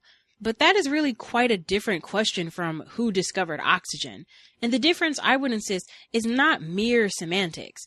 I have not verified it, but my guess is that textbooks in the Soviet Union did not credit Joseph Priestley and Carl Wilhelm Scheele with discovering oxygen, and may not even credit Lavoisier with coining the word. I do not say they are right and we are wrong, but in such matters as who did what and when, there are always lively and even legitimate disputes. And if you do not take into account in your question the source of the knowledge you are seeking, there is bound to be trouble. The first problem, then, in question-asking language may be stated this way. The type of words used in a question will determine the type of words used in the answer. In particular, question words that are vague, subjective, and not rooted in any verifiable reality will produce their own kind in the answer. A second problem arises from certain structural characteristics or grammatical properties of sentences. For example, many questions seem almost naturally to imply either-or alternatives. Is that good, as against bad? Is she smart, as against dumb? Is he rich, as against poor? And so on. The English language is heavily biased toward either-orness, which is to say that it encourages us to talk about the world in polarities. We are inclined to think of things in terms of their singular opposites, rather than as a part of a continuum of multiple alternatives. Black makes us think of white, rich of poor, smart of dumb, fast of slow, and so on. Naturally, when questions are put in either-or terms, they will tend to call forth an either-or answer. This is bad, she is dumb, he's poor, etc. There are many situations in which such an emphatic answer is all that is necessary, since the question is merely seeking some handy label to get a fix on someone, so to speak. But, surprisingly and unfortunately, this form of question is also used in situations where one would expect a more serious and comprehensive approach to a subject. For instance, in Edwin Newman's popular book, Strictly Speaking, he asks in the subtitle, "Will America be the death of English?" The form of the question demands either a yes or a no for its answer. Newman, by the way, says yes, and for no particular reason so far as I could tell. Had the question been phrased, to what extent will English be harmed, impoverished, diminished, etc., by Americans, you would have had a very boring subtitle, but in my opinion, a much more serious book, or at least the possibility of one. Questions which ask to what extent or in what manner invite a more detailed, qualified look at problems than questions which ask, is it this or that? The latter divide the universe into two possibilities. The former allows one to consider the multiple possibilities inherent in a problem. Is America an imperial power? Have we kept our faith in democracy? Are our taxes too high? These are some questions which insinuate that a position must be taken. They do not ask that thought be given. A similar structural problem in our questions is that we are apt to use singular forms instead of plural ones. What is the cause of? What is the reason for?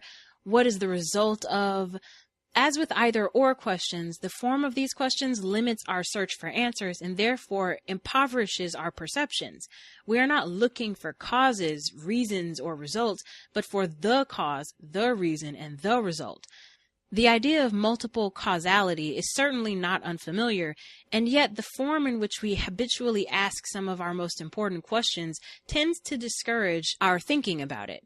What is the reason we don't get along? What is the cause of your overeating? What will be the effect of school integration? What is the problem that we face? I do not say that a question of this sort rules out the possibility of our widening our inquiries, but to the extent that we allow the form of such questions to go unchallenged, we are in danger of producing shallow and unnecessarily restricted answers. This is equally true of the third source of problems in question-asking language, namely, the assumptions that underlie it. Unless we are paying very close attention, we can be led into accepting as fact the most precarious and even preposterous ideas. Perhaps the two most famous assumption-riddled questions are, have you stopped beating your wife? And, how many angels can dance on the head of a pin? But in almost every question, there lurks at least one assumption which may slip by if we are not accustomed to looking for it. By an assumption, I mean a belief that is not subject to scrutiny because it is so deeply embedded in the question that we are hardly even aware of its presence. Consider, for instance, such questions as these, which I have recently heard discussed on television. Why is America losing its moral direction? When will we achieve equality of opportunity? How does the white power structure operate? The first question assumes there is such a thing as a moral direction, that a country can have one, that America once did, and of course that we are presently losing it. I do not say that these assumptions are untenable, but each one of them is surely worth inquiring into before proceeding to the question. In fact, once you start discussing these assumptions, you may never get back to the original question, and may even find it has disappeared to everyone's relief. The second question assumes that there is such a thing as equality of opportunity, that it is, in some sense, achievable by society, that it is worth achieving, and that some effort is being made to achieve it. All extremely arguable assumptions, in my opinion. I have, for example, long suspected that the phrase equality of opportunity is kind of a semantic fiction, not unlike the legal term a reasonable and prudent man. That is to say, one is free to give it almost any meaning that suits one's purposes in a given situation. In any case, I should want the term carefully defined before listening to a discussion of when it will be achieved. The third question, of course, assumes the existence of a white power structure, as well as mechanisms through which it operates. Given the rather bumbling, haphazard ways of American business and government, I am inclined to be at least suspicious of this assumption, although I would like to hear it defended. The point is that if you proceed to answer questions without reviewing the assumptions implicit in them, you may end up in Never Never Land without quite knowing how you got there. My favorite invitation to Never Never Land, incidentally, was extended to me by a young woman who asked, "Why do you think the extraterrestrials are coming in such large numbers to Earth?" You might expect that a person who would ask such a question also would have an answer to it, which was, you will be happy to know, to help Earth people develop an effective world organization. The fourth source of difficulty in question-asking language is that two people in the same semantic environment may ask different questions about a situation, but without knowing it. For example, in a classroom, the teacher may be asking himself, how can I get the students to learn this? But it is almost certain that the students are asking, how can I get a good grade in this course? Naturally, two different questions will generate two different approaches to the situation and may be the source of great frustration for everyone concerned. There are many situations where it is well understood that different roles are required to ask different questions, and this in itself is not necessarily a source of trouble. In business transactions, for instance, buyers and sellers are always asking different questions. That is inherent in their situations. I have never heard of a buyer, for example, who has asked himself, how can I make sure this man makes the largest possible profit from this sale? The reason, incidentally, that used car salesmen have such low credibility is that they are inclined to pretend that they are asking the same question as the potential car buyer, namely, how can I get this car at the lowest possible price? Since the buyer knows that the dealer cannot possibly be interested in this question, he is rightfully suspicious. But in situations where it is assumed that different people will be asking roughly the same question, and they are not, we are faced with problems that are sometimes hard to discern. I have recently heard of a situation where a family vacation was marred because, without their knowing it, wife and husband were seeking answers to two different questions. The wife was asking, how can we have a good time?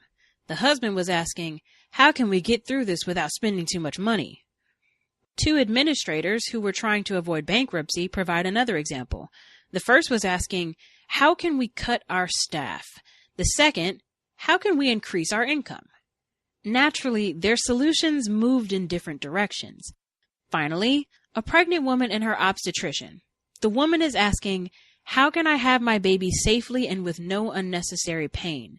The doctor is asking, how can this baby get born in time for me to have a full 2-week vacation? I do not say that different questions are always incompatible in such situations, but they do have considerable potential for confusion if we are ignorant of their existence. Bypassing. In observing the ways in which people cope with each other's talk, I have noticed an extraordinary thing. You may wish to verify this for yourself if what I say sounds too facile or convenient. It is this. When one person makes an assertion to another, example, Jaws is a terrible movie, the unions have too much power, the courts are coddling criminals, your friend is rather overbearing, the bearer is inclined to respond in one of two ways, by agreeing or disagreeing. I am not implying that the response is literally, I agree or I disagree, but rather that it will usually take the form of a complementary or contradictory judgment to the one originally offered. Example, if you think Jaws was bad, you should see Rollerball. Or, the unions don't have nearly as much power as they should. There is, of course, at least a third way to respond to such assertions, and that is by asking, what do you mean? I have found that this alternative is infrequently used, and since it opens such an intelligent and appealing path to serious conversation, naturally I have wondered why.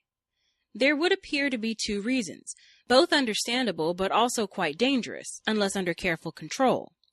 The first is that our assertions are not on all occasions invitations to begin serious talk. They are sometimes a form of terminal punctuation, the end rather than the beginning of a conversation. S.I. Hayakawa has called such remarks snarl or purr sentences. Their function is merely to express an emphatic feeling or possibly to determine if the listener is of the same tribe as you. An astute listener will usually know when such assertions are serving that function and may wish to use the moment to get his own licks in, on the one hand, or to assure the speaker that their political or social or aesthetic sensibilities are roughly the same, on the other. In such circumstances, the question, what do you mean, is neither wanted nor necessary. The problem arises, however, when we become so habituated to agreeing or disagreeing that we forget how to respond in any other way. Then, in situations where clarifications and precisions are needed, we find ourselves purring or snarling our way through. Cases in point are not difficult to find.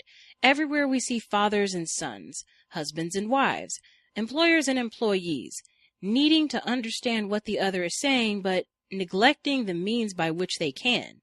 What do you mean, when asked in a spirit of authentic inquiry, provides the road to such understanding. I do not say, by the way, that it assures agreement, but that it may generate a measure of light on the subject. The second reason why "what do you mean" is not employed as often as you might expect is more interesting, at least to me. The reason is suggested by the name which Irving Lee, I believe, gave to it: bypassing. Bypassing is a process in which the following occurs. A says something to B. B assumes that A means what B would have meant if B had said those same words in that situation to A. Therefore, A says something to B. B assumes that A means what B would have meant if B had said those words in that situation to A. Therefore, there seems to be no necessity to inquire of A, "What do you mean?" B can go straight to the question, "Do I agree or disagree?" But, of course, this sort of assumption can be disastrous, as for example when A has said something like, "I love you." Now, "I love you" is a very important sentence and is probably spoken 1,000 times every day in California alone. Of this sentence, we can be sure of very little except that its meaning depends wholly on the life experiences of that particular person using it. Thus, to assume that someone means by "I love you" what you would mean if you had said it to him or her is one of the more important pieces of stupidity around. What do I suggest? Surely not to ask, exactly what do you mean by that, when it's "I love you" time in some exotic or erotic setting. But since the consequences of such a sentence are fairly significant, it is not too much to suggest that at some point B will need to reflect on what A's meanings might be, as distinct from what B's meanings are. The search for what a person means by "I love you" will take you, of course, beyond words. It requires that you make observations on how a person behaves, not of what he or she says, since everyone says more or less the same things, but lovers are notoriously inept at making such observations. They frequently cannot see, through the haze of a few "I love yous," that the other is acting strangely or selfishly or even contemptibly. I suppose such observations are best made by relatives and friends, though their insights are rarely appreciated. It sometimes takes years before you realize that what someone meant by "I love you" or "I give you my word" or "I believe in total freedom" was not quite what you would have meant had you said those words. But in a sense, bypassing is a natural form of stupidity. It occurs, I believe, because all communication depends, to some extent, on projection. In order to make any sense at all of what people are saying, we must assume that they are using words roughly in the same way we do. We put other people in our own skin, so to speak, and therefore, to some extent, all our conversations are dialogues with ourselves, creations of our own imagination. We are apt to become aware of our projections only when someone's behavior is starkly different from what his words have led us to expect. A man who says, "I love you, darling," and then gives you a crack across the face and a kick in the shins, is teaching you that talking to yourself has its limitations. Bypassing also occurs because of another natural form of stupidity. Since communication depends on assumption of shared, predictable meanings, we are easily led to the belief that words themselves have meanings, and fixed ones at that. But if there is anything certain in the whole field of human talk, it is that words do not have meanings. People do. And because people are different and perceive their purposes in different ways, the meanings they assign to words are not only not fixed, but have wide variability. For this reason, when one is trying to clarify a communication problem, there is no more stupid question than, "What does this word mean?" What you need to know is what a particular person means by that word in that situation. In 1896, for example, the 9 men on the U.S. Supreme Court said that separate but equal facilities for blacks and whites are constitutional. In 1896, for example, the 9 men on the U.S. Supreme Court said that separate but equal facilities for blacks and whites are constitutional. In 1954, a different 9 men said, in effect, that separate and equal are opposites. To quote Earl Warren, "Separate but equal is inherently unequal." It is rather pointless to ask, of course, what do separate and equal really mean? In the first place, who would know? The New York Times? Your 9th grade English teacher? Webster's Third? The best they could do is to tell you how a word has tended to be used, but they cannot tell you how it will be used, or even more important, how it was used in some particular situation. In the second place, what we require knowledge of is not the word, but the word user, and the circumstances and reasoning which generate the meaning he gave to it. And so we have here a sort of paradox. On one hand, we must naturally assume that others are using words to mean what we would, and that such meanings have some stability. But on the other hand, we must remember that this is only an assumption, that at any given moment a coin of the realm may not be worth quite what we imagined, and naturally our purposes will be short-changed. Self-reflexiveness. It is 7 in the morning. The husband comes into the kitchen. He sits down and says, "Good morning." His wife says the same. Then she places some bacon and eggs before him. He starts to eat. Husband: "The bacon is a little crisp this morning." Wife: "What?" Husband: "The bacon, it's way too crisp." Wife: "I always make it that way." Husband: "Not this way. It's too crisp, almost burnt." Wife: "Well, why don't you make it yourself? Then you can have it the way you want." Husband: "Really? Why don't you go to work? Then you can have the money you want." Wife: "You don't call what I do work. If you paid me for what I do, you know it was work." Husband: "Pay you? For what? What the hell do you do?" Wife: "More than you. I don't have time for 2-hour lunches." Husband: "And I don't have time to watch The Gathering Dust all day." Let's leave them for a moment. Take a fast trot around the block and come back 2 minutes later. Husband: "And further, I don't want your mother coming here every day." And further, I don't want your mother coming here every other day. Wife: "My mother? What about your brother?" Let's leave them all together now, but not what they have been doing.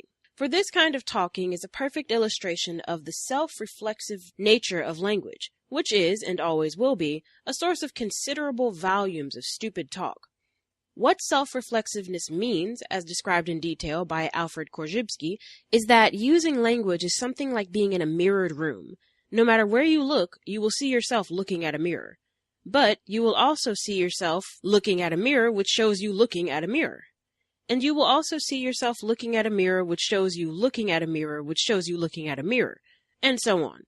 The mirrors encase you, so to speak, in a closed system within which you get only reflections of reflections. Language can be thought of as a reflection of reality. We try to say things that correspond to the processes and things outside of our skins. For example, this bacon is too crisp. But once we say something about reality, our listeners begin to be encased in that mirror effect. Listeners must now respond not only to the reality our remarks refer to, but to our remarks as well.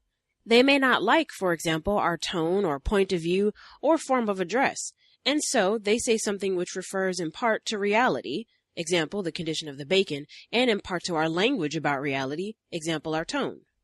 Now it is our turn. We say something about what they said about what we said. They go. They say something about what we said about what they said about what we said. Before long, the reality, 2 slices of overcooked bacon, has been pushed out of the picture altogether, and our comments are exclusively motivated by the nature of the comments, and not by the nature of reality. There are several names that have been given to this process, one of which, coming from psychology, is a dyadic spiral. This name has the advantage of being a vivid metaphor, which helps us to see how 2 people in a conversation, a dyad, can get trapped in an ever inwardly turning pattern from which it is very difficult to break free. But I prefer a term like semantic reflexiveness, because it keeps our attention on the role that language itself plays in generating the problem. One may argue, of course, that in the small scene I have constructed, there is no problem, that both husband and wife are simply ventilating some feelings that have been on their minds for quite a while, and that they will be better off for doing so. You may have gathered by now that I am not a strong believer in the ventilation theory of human communication, but ever if I were, I would still insist that a problem of some significance has arisen in my domestic scene. In the first place, it is quite possible that the feelings being expressed in a situation of this sort are not especially authentic or deeply felt. They may originate solely from a desire to protect oneself from an attack. For all we know, the husband may admire his mother-in-law and not object in the least to her being a frequent house guest. His wife may know perfectly well that her husband works quite hard and may harbor no resentment about his 2-hour business lunches. But caught in the act of a talking process in which language is feeling on itself, people will sometimes reach out for hurtful things to say in order to maintain their position in the spiral. Therefore, if this be the case, Both husband and wife are being led into saying things that they do not actually feel and will not be better off for saying. But even if their remarks do express genuinely felt antagonisms, it is important to say that the time, place, and form of such remarks are out of control. Aristotle spoke wisely on this point. Anybody can become angry, he said. That is easy, but to be angry with the right person, and to the right degree, and at the right time, and for the right purpose, and in the right way, that is not within everybody's power and is not easy. In short, the situation is doing all the talking here, and to the extent that the talkers cannot stop what is happening or redirect it, they are engaging in stupid talk, which they are almost certain to regret at some later date. It is almost always a problem when a semantic environment has got going and you do not know how it started and especially how to stop it. Of course, if you are caught in a dyadic spiral, there is always the possibility that one of you will have the necessary knowledge and control to stop it when it is getting out of hand. For example, in my kitchen drama, there are several points at which the process could have been aborted. For instance, husband, the bacon is a little crisp this morning. Wife, what? Husband, the bacon, it's way too crisp. Wife, I always make it that way. We have now approached the danger point. The bacon is about to disappear from the conversation, and even though it's 7 a.m, the following line is probably not too unrealistic. Husband, really? I must be getting old or something. I never noticed.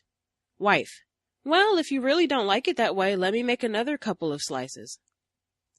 Quite possibly, no one should say anything at 7 a.m, but if conversation is to take place, I see no reason why my last exchange is any more implausible than the first. Moreover, even if the conversation has gotten as far as, and further, I don't want your mother coming here every other day, it is still quite possible to stop the torment with something like, what on earth are we talking about? Look, if the bacon is too crisp, I'll make a couple of more pieces. This would take some courage to say, especially if one is not in the mood, but if you remember that the mood is created in the first place by a semantic process of which you were not aware, it becomes easier to do. But the problem is compounded if a dyadic spiral is being conducted not by two people, one of whom may have the ability to stop it, but by one person with himself. It is well known that most of the talking we do is with and to ourselves, and we are certainly not immune from driving ourselves stupid or crazy through the process of semantic self-reflexiveness. I am slightly embarrassed to repeat it because it is so old, but there is a joke which goes right to the heart of the matter. It is about a man whose tire goes flat on a dark and lonely country road. When he discovers that he doesn't have a jack, he recalls seeing a farmhouse about a mile back, and so he starts to walk there in hopes of borrowing one. While he is walking, he talks to himself about his situation. Wow, I am really stranded here. The guy will probably want a few dollars to lend me his jack. Why should he do it for nothing? Everybody wants to make a few bucks. A few bucks? If I don't get the jack, I'll never get out of here. He'll realize that and probably want $15, maybe $25. $25. This guy's really got me by the old cashews. He'll ask $50 for sure, maybe $100. Well, he goes on this way until he reaches the farmhouse. He knocks at the door, an elderly farmer answers and with a cheerful smile asks, "Is there something I can do for you, young man?" Do? For me? Do for me? Says the man. I'll tell you what you can do. You can take your goddamn jack and shove it. And off he goes. The joke, by the way, demonstrates 2 points at the same time. The first is how self-reflexiveness works, how we say things and then respond to what we said, and then to what we said about what we said about what we said, etc. When the process is not under control, we can move very far from the reality which started us talking in the first place. The second point is a demonstration of what Robert Merton has called a self-fulfilling prophecy. A self-fulfilling prophecy is a frequent consequence of self-reflexiveness, taking the form of our making a prediction which comes true because we have made the prediction. If, as in this case, you predict that you will not be lent a jack in a spirit of gracious cooperation, you prepare yourself for the confrontation in such a way that you guarantee the jack will not be lent in a spirit of gracious cooperation. Your prediction is transformed into a fact, which then becomes reality. The self-fulfilling prophecy is at the core of what is usually meant by stereotyping or prejudice. I happen to think, incidentally, that these words have had an underserved bad press. They have generally been discussed in a one-sided, entirely unfavorable way. Stereotyping and prejudging are perfectly sensible, indeed necessary, methods of predicting what is in store for us. When we go into a situation, we naturally prepare for it by categorizing, generalizing, and prophesizing.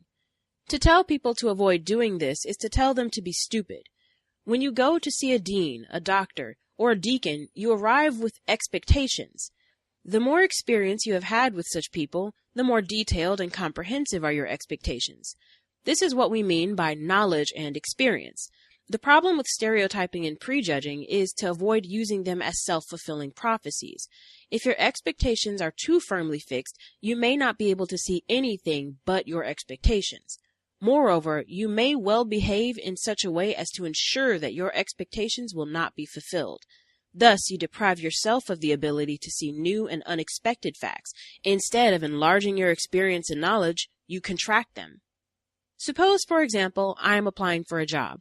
I will, naturally, collect all the information I can get about the situation, including the opinions of others, in order to predict what I will be asked, how I will be asked it, and what I will be told. This involves prejudgment and stereotyping.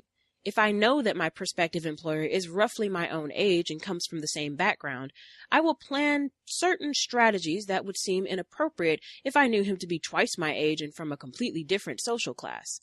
So far, so good. The problem starts when I have come across an individual who, though he is my age and even from my neighborhood, acts as if he were much older and came from Sioux Falls. Of course, there is nothing whatever wrong with this. He is what he is. But I have already constructed a different picture of him in my imagination, and the question is, will I maintain my picture or will I make a new one to fit the facts? The great problem with most stereotypes and prejudice is not that there is no truth in them, but that there is just enough so that we may not see what is false. The dark side of prejudging and stereotyping is that they encourage us to hold on to pictures, and therefore to act as if they were up to date. This is the mirror effect I referred to earlier. It is one thing, and quite inevitable, to see events through a window of our assumptions and expectations. It is quite another when the window is a mirror, which only sends back those images we have projected onto it. Thus, self-reflexiveness, stereotyping, prejudging, and even self-fulfilling prophecies are semantic processes by which we try to order and control our world. They form an essential part of what Adalbert Ames called our assumptive world. We talk to ourselves about how we talk because this is our way of evaluating what we have said about reality. We classify events, people, and things because this is our way of finding patterns and reducing the world to manageable dimensions. We generate expectations because this is our way of preparing ourselves for what will happen to us. But our world becomes disorganized, unpredictable, and mystifying when we are not aware of exactly what we are doing and how we are doing it. To be unaware, for example, that one's anger can be generated more by one's own talk about an event than by the event itself means that the talk, not the talker, is the master. To assign more reality to a category of things than to a thing itself is to risk missing the variety and richness of experience. And to act as if one's predictions were established facts is to force oneself into a mold which may have no applicability to the situation one is actually in. And that will wrap the second audio segment, Context of White Supremacy, Neil Postman, Crazy Talk, Stupid Talk. We will pick up there. This is the chapter Propaganda. That's what we'll pick up at for next week. And I think we have 2 sessions left. We are a little bit over the halfway point of the text. So 2 and done. Already looking at the next book. I think we are finally, after all these years, I think it took us 5 years. We had Dr. Rassayan on the program in 2012, and he mentioned the book, The Wisdom of Psychopaths. We had talked about it and talked about it and talked about it. We were going to read it. We were going to read it. We were going to read it. And somehow we never got around to it. I think we can go ahead and make that correction. Wisdom of Psychopaths. That will be our next book. Already have the audio book. So that would be not next week, but actually 3 weeks, because we have 2 sessions left. So that would be 3 weeks down the road. We should be starting The Wisdom of Psychopaths. And I think that should be it's a newer book, so it shouldn't be too difficult to locate. But neither here nor there. The book we are still on, Neil Postman, Crazy Talk, Stupid Talk. If folks have commentary they would like to share, the number to dial, 641-715-3640. The code 564-943#. Press star 6 if you would like to participate. Folks who dialed in, if you have commentary you want to share on second portion of the book, or if you have comments that you did not get to share from the first portion of the audio, if you have a hand up, line should be open. Feel free to chime in.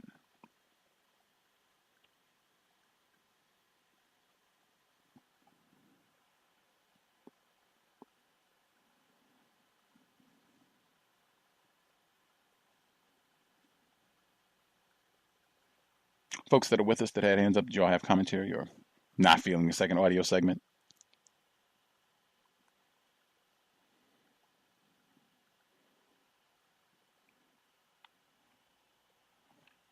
All righty, we'll give folks a second. I do see, okay. Let's see, Emmy, did you have commentary? Well, see if the other folks, if they're being quiet. Emmy, did you have commentary? Can I be heard? Yes, ma'am. Greetings, everyone. Unfortunately, I didn't get to hear anything. Of course, I am going to catch up and read it so that I'm ready for next Friday, but something came up and I had to give it my attention, so I wasn't able to hear anything. But I still wanted to comment because I have been thinking about the other things that we've read, and not the other things, but the other sections of the text that we have read. And I've been giving word usage and the use of words, same thing, a lot of thought. And one thing that kind of stuck out to me was because he's making the point that thinking is like words and all that kind of stuff. And I thought it was so interesting that all of these assertions are made about what communication is, the function of communication, how communication works, and all of that. And I used to always pay attention, always remember that we're talking about it from what it is now. But what it is now has not always been. And what I'm saying by that is there was a time before white supremacy. There was a time before English. There are languages and ways of communicating way, older than what we're doing now. English is probably one of the newest languages, the youngest. And I watched this really good documentary. I can't remember who did it, but this documentary on the creation of English and how it pulls from different languages, and it's like a bastardized version of something else. But I was giving that some thought. And so even because I've been taking the text seriously, so it's saying that this is what communication is, and I had to say, wait a minute, this isn't all communication. Not all, in the documentary, I'm sorry, I'm being a little all over the place, but in the documentary, English, it was making the assertion or proving that English is made to be a deceptive language. It's not a clear language. Whereas there are other languages that it's much harder to be deceptive because of the way that the words are and what they mean. And so with English, it's so interpretive, I guess, and different words can have different meanings and all that kind of stuff, but not all languages are like that. And that's kind of the point that I'm making, that in reading it, and I'm not saying that that really means a whole lot because we speak English and it is post the introduction of white supremacy around the world. But I think it's just important to remember, at least for myself, that what it is now is not what it's always been. And it doesn't have to stay that way. I'll probably always be speaking English and whatnot and other deceptive languages that have been made to be deceptive with the creation of certain words and whatnot, but it hasn't always been that way. And I can see how the English language helped to further the system of white supremacy, even in the documents and stuff, and just pulling on a little bit of the stuff that I know, how they were able to be so tricky because they were words in English that don't exist in other languages, and other languages didn't have that way of communicating where you just like piece together these random words to make up all this other kind of stuff. It was like they kind of said a little bit more of what they meant. It was more direct, if that's making any sense. But I thank you all for listening. Appreciate that, Emmy. Definitely one to keep in mind in terms of communication not having always been the same. It changes and what have you. And so I think that's at least one of the points for the book, that it does not have to be the same, that, we can fashion much better, much more efficient, and much more honest, accurate means of communicating. While we check in, see if some of the other folks who have hands up, I'll review some of the notes that I took from the second portion of the audio start. I think the first chapter that we started when the second audio began was silent questions was the first chapter that we began. And I thought that was important too, because I think frequently when we come into situations, there are questions that should be asked and questions that are assumed to already have been asked in terms of what we're doing now is supposed to be the answer to the questions that have been presented. This is on 144. He says, where, as far as I can determine, there are at least 4 important reasons why question asking language causes us problems. The first is that our questions are sometimes formed at such a high level of abstraction that we cannot answer them at all. Why am I a failure? And what is the meaning of life? He gives those as typical examples.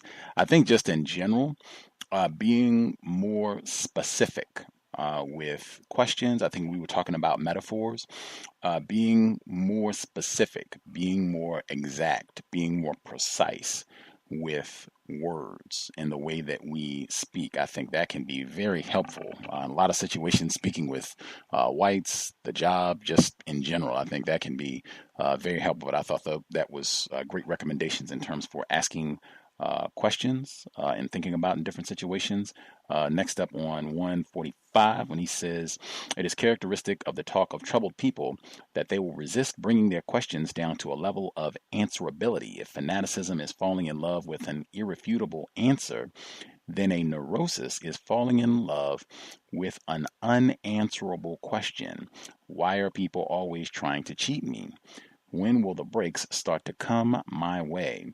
I've seen in racism where there will be questions like this asked, questions that cannot be answered, questions that are just put forward just kind of for folly, to waste time, which when it comes from a white person, that should be viewed as an act of white supremacy racism. Now, if it happens to be a non-white person that's doing it, they could just be confused and not even aware. But I've seen that happen frequently in conversations that are dealing with white supremacy, where it's supposed to be serious. We're getting down, you got scholars and academics here. When will white people realize that black people are human beings, and other types of just goofy questions that are not serious at all, not answerable.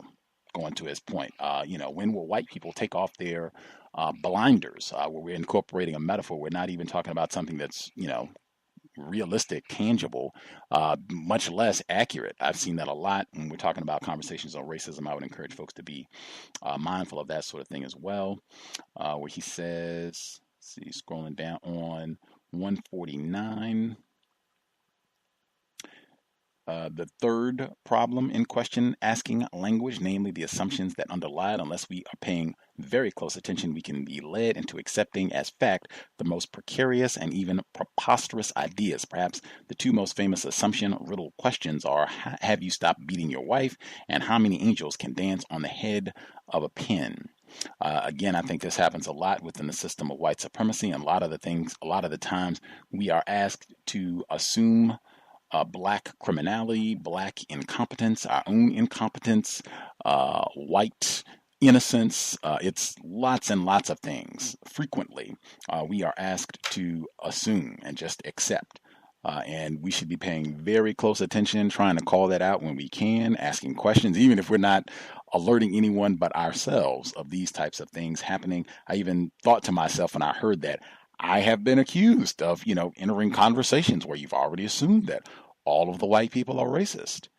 if you have come to that conclusion, that's not an assumption. That's just, my view of thinking. And it's no problem if other people, if that's, if they're listening to me or anybody else, if you pick out things where, oh, okay, this person has already made a conclusion, or they already have an assumption that they're putting forward, or at least I can detect it by listening to the phrases and the ideas that they present, fine. You just pay attention and file that away. No problem. Continuing. I thought it was great on 150 where he said the third question, of course, where he was saying the question about the white power structure, and him saying that was a question right in line with what I just said. I thought that was great. And anytime that a white person, I wouldn't care if it was Neil Postman, Jane Elliott, Martin Kevorkian, where they're like, white power structure. I don't know if that exists. I mean, government is so haphazard, and man, all the bumbling that I see going on in Washington, I don't know if I believe there's such a thing as some white people. That major act of racism, white supremacy, just going to what I said about what it means to be white and what I said at the beginning about, yes, I do think this book has constructive information, but just like when I heard Mr. Postman talking about O.J. Simpson, he is classified as white. That does mean something. Next, the chapter on bypassing. I thought, page flip. I thought this chapter, this one of the last ones that we covered this week, I thought this was really important as well. One of the notes that I took, or several of the notes that I took, and this will make sure I don't miss anything, on 156, when he says, but in a sense, bypassing is a natural form of stupidity. It occurs, I believe, because all communication depends to some extent on projection. In order to make any sense at all of what people are saying, we must assume they're using words roughly in the same way we do.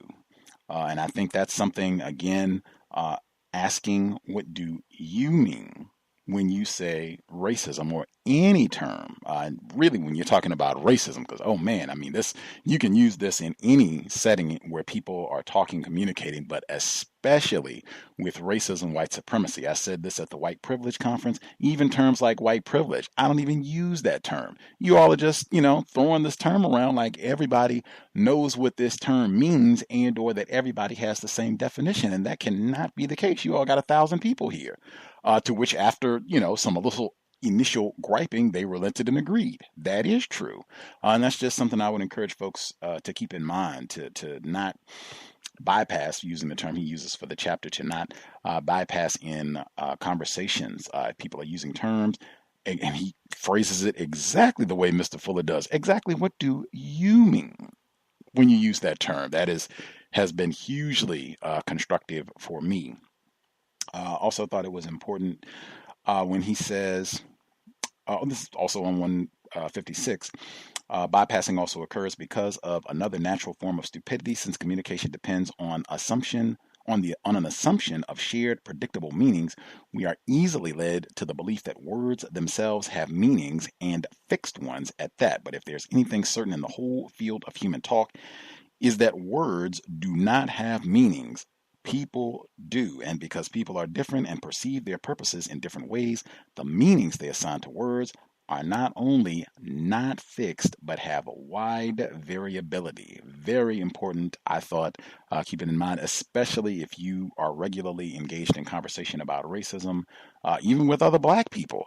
Black people don't have the same have the same meanings, the same definitions for lots of terms, even what it means to be black. So just keeping that in mind, it's nothing to argue about. It's just something that you want to be mindful about as we discuss, to minimize confusion, perhaps even conflict.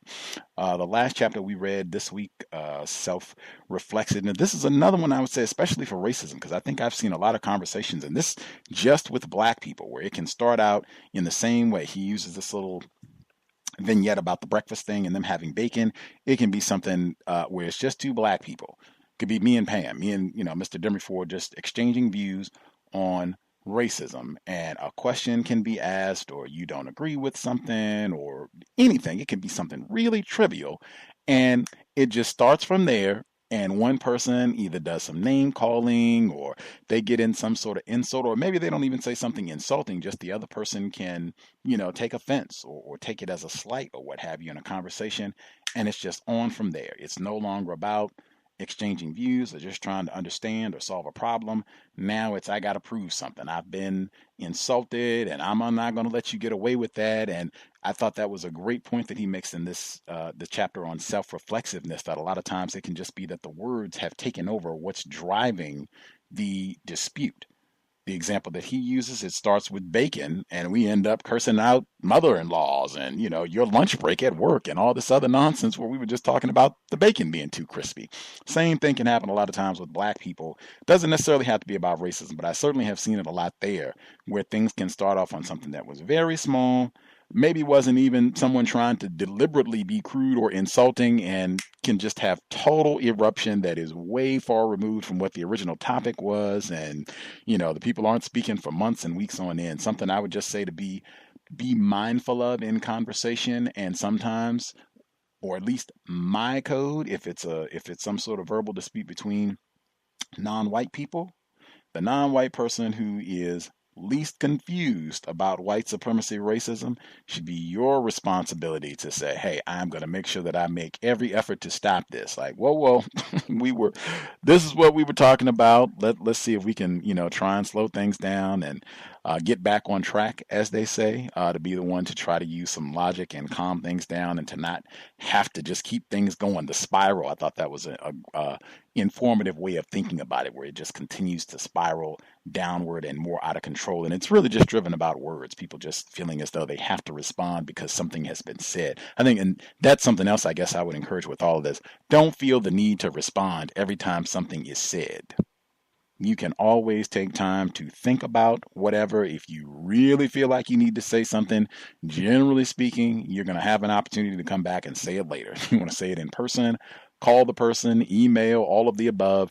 Most of the time, you will have that opportunity. It's not going to be too many times where you're talking to someone where you are never going to converse with that person ever again in life. Make sure I didn't have anything else I wanted to get in. I got a good chuckle when he said, he was talking about the case of the guy not getting the check, and he used cashews as a metaphor for testicles there, a little chuckle there.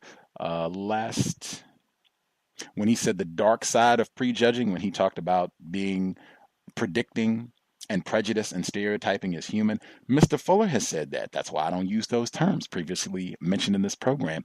Everybody stereotypes. I totally agree. That's not what we're talking about when white people practice racism, white supremacy. They are not stereotyping or exercising prejudice. They are mistreating someone on the basis of color. That's totally different, and we should use terms that reflect that. But yeah, I agreed with that there. I've heard Mr. Fuller talk about that explicitly. And he said on 165, he said that the dark side of prejudging and stereotyping is that they encourage us to hold on to pictures and therefore to act as if they were up to date. Again, everything associated with black darkness, something vile. And again, the metaphors of white supremacy, they're constant. I think even Postman would say, yep, that right there, that's the sort of thing that we should be paying attention to and resistant to. I'll double check. Other folks that dialed in with a hand up, any folks have commentary, or folks just listening in? Yes, my dear. Yes, sir, Mr. Demry-Poor. Okay, yes, one last thing from the last reading that I didn't get in. I had noted that on page 121, the last paragraph, it said, I should say finally that in avoiding the IFD disease, one does not need to avoid setting goals, even though that would appear difficult to achieve. What Wendell Johnson was saying about is that the language of goal setting must be of this world, or else there is no goal. And then it just seems to me that he took this guy, Wendell Johnson, and kind of cleaned him up a little, because if you interpret that another way, Wendell Johnson set out to, end stuttering. He stuttered himself. And at one time, he became one of the greatest, I guess, lecturers on the circuit, and he was stuttering. He never got over that, I don't think. So that set out to be a goal, and he never actually reached it, but I guess some good did come out of his research and mistreating those orphan kids. But on in the silent questions, when he talked about the story of the people getting the death-like coma symptoms and being buried alive, and so they started out with a question on, how not to bury people alive, and then it got to the point of how women started out on how can we make sure that we do not bury people who are still alive. And then the second was the answer to a question, how can we make sure that everyone we bury is dead?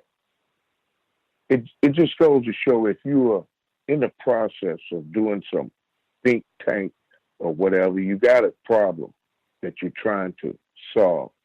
Make sure that you stay on that particular point and not start getting off on something else, because you can be there for one thing, and by the time the meeting ends, you're talking about something totally different.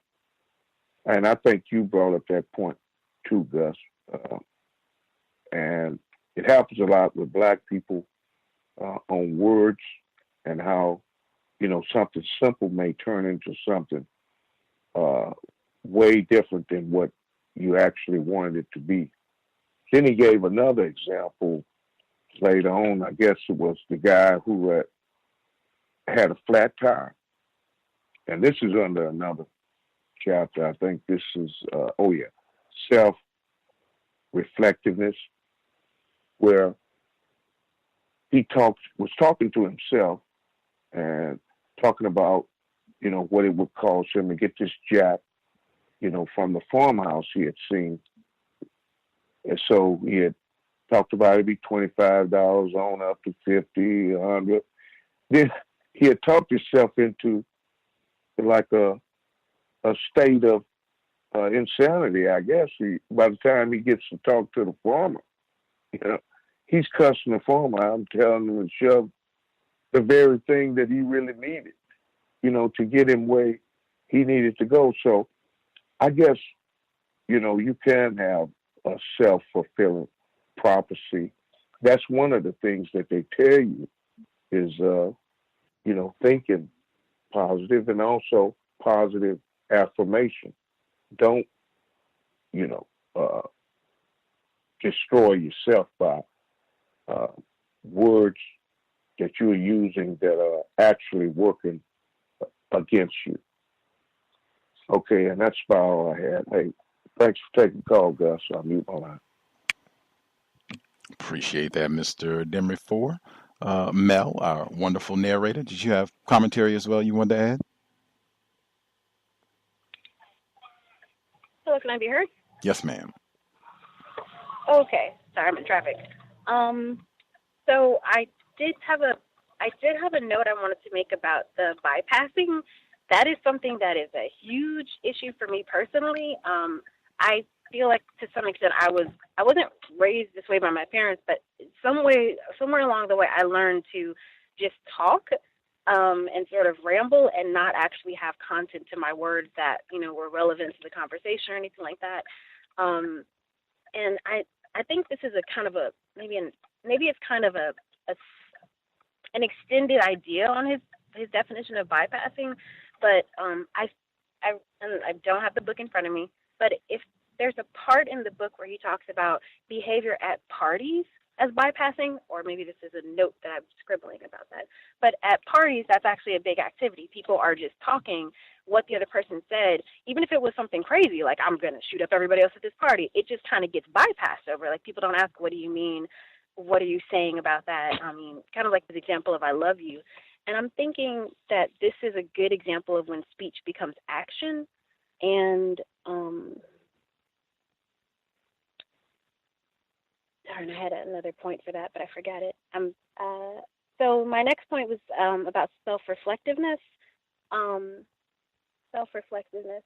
I think when you do it to yourself, I understand that it's self-reflexiveness, or if you do it in a situation just someone, you and one other person, I'm assuming, or small group. But when other people do that to you, or when you do that to other people, I think that might be called deflection, in sort of where words take you in a spiral, and if other people do it intentionally, taking you down a spiral, changing the subject on you, saying that something you're talking about is actually something else, and then going off on a straw man argument, I think that might be called deflection. And so I think another form of self-reflexiveness, if intentional and meant to distract, might be called deflection. That was something I was thinking about. And then I was thinking of when he was saying that you should, that it would be smart to get a wider array of responses, to not limit yourself to yes or no type questions, more so open-ended questions. That sometimes I think open and closed questions might be being weaponized. I'm thinking of a situation in a workplace where I remember a suspected white supremacist asking a black person an open-ended question that they did not know the answer to. And it was sort of in a way to humiliate them. Like they knew they wouldn't know the answer to this open-ended question. So I think open-ended, closed-ended questions. So I guess that my point is that sometimes they might be weaponized. And then I also agree with your point, Gus, about where he was just confused. He had to be, I guess, he had to have an argument made for him about a white power structure. I thought that was very strange considering how politically aware he seems throughout the rest of the book.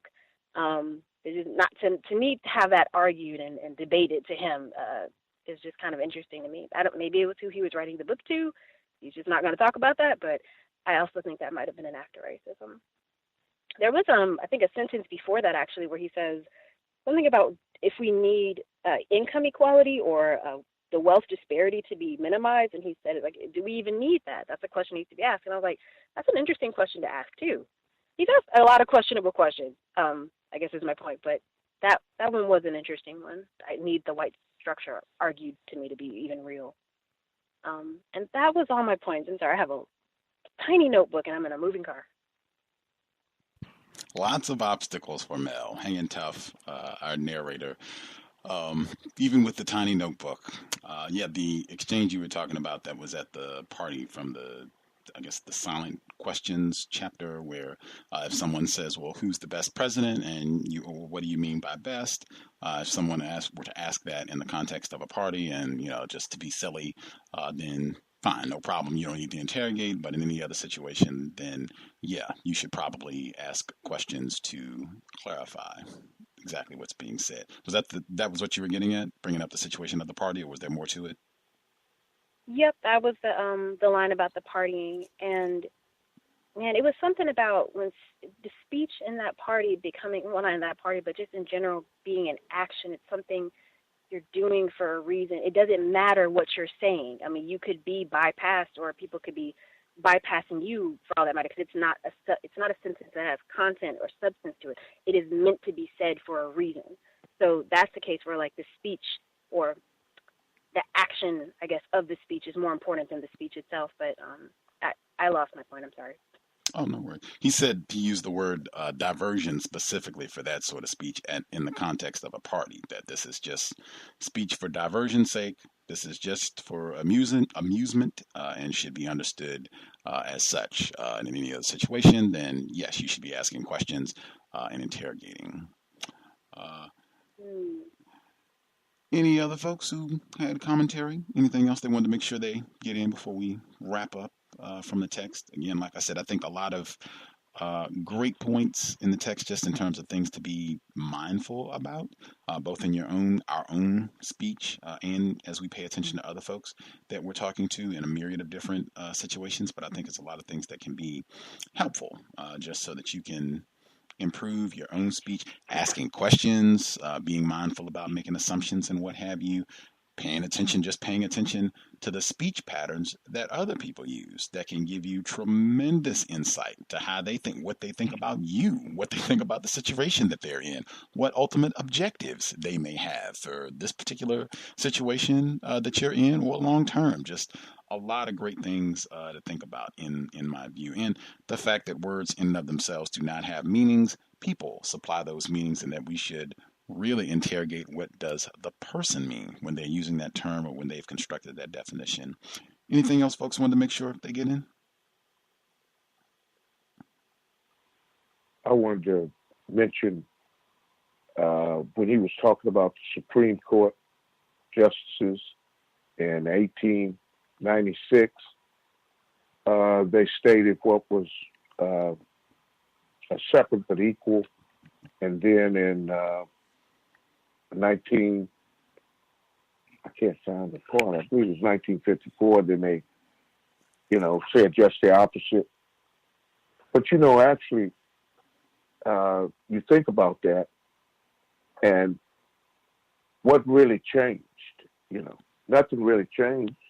I mean, they stated the law and then said it was just the opposite later. But all the other variables of it, nothing changed. Black people got a few more so-called rights or, abilities to do some things. But in essence, nothing really changed in that whole thing.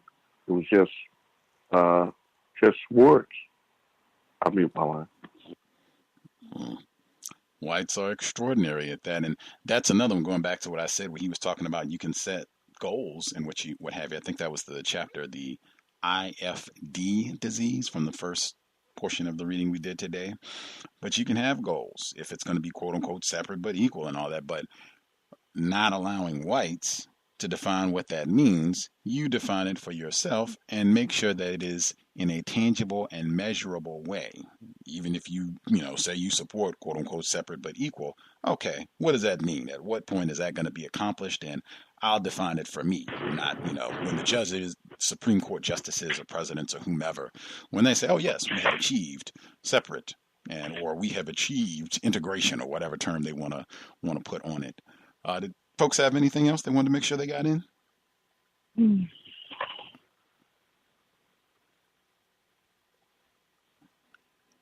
Anything? Folks satisfied? If folks are satisfied, that's fine as well. Folks, everyone satisfied for this week's reading? Can I be heard? Yes, sir.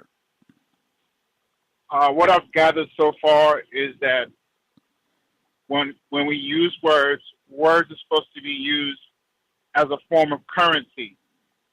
And what should be exchanged with the words is something positive for us moving forward in our lives.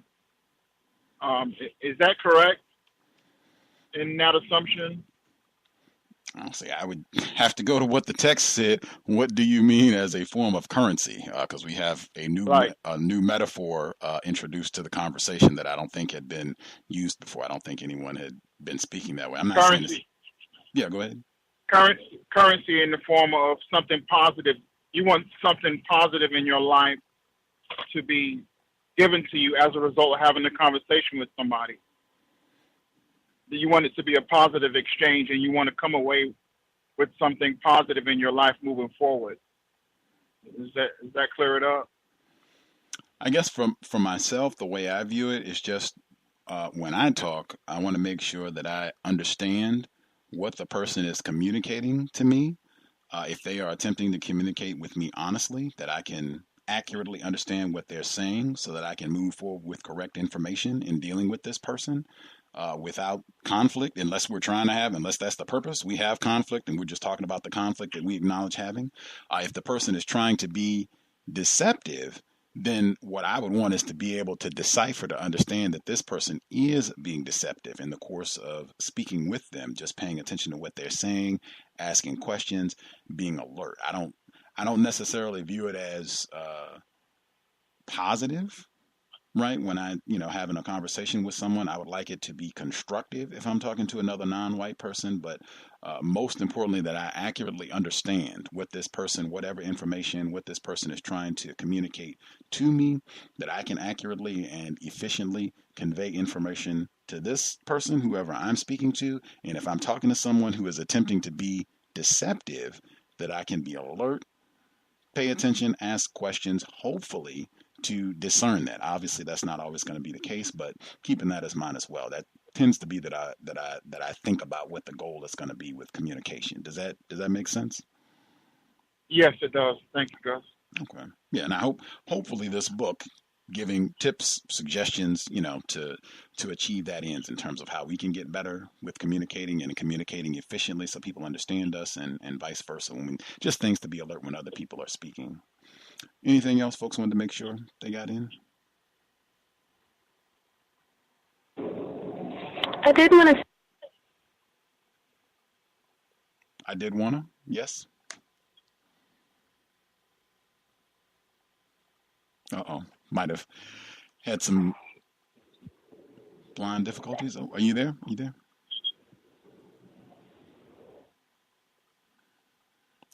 think that was. Can I be heard?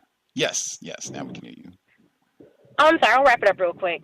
I just wanted to say I'm pleased with how the book is confirming a lot of the things I've heard Mr. Fuller say. And often this happens in books we read in the book club, but where people who have, done a lot of education, they've done a lot of schooling, say things that are very, I guess, book writing, like worthy to write a book about. And then I find, Mr. Fuller said this before, particularly the part in this section emphasized about just asking what words mean. I mean, we say it all the time, but it's good to kind of hear that reinforced by other people. Absolutely. I can only emphasize I read this book months before the C.O.W.S came into existence in 2007 and months before I was finally able to listen to some of Mr. Fuller's lectures and spoke with him for the first time. All of that happened in succession and things started with this book. I can only say to read this book and then hear this Fuller guy talking about words and counter-racism and definition, like, wow, things synced very, very nicely to read this book first and then go to Mr. Fuller. Anything else? Everyone satisfied?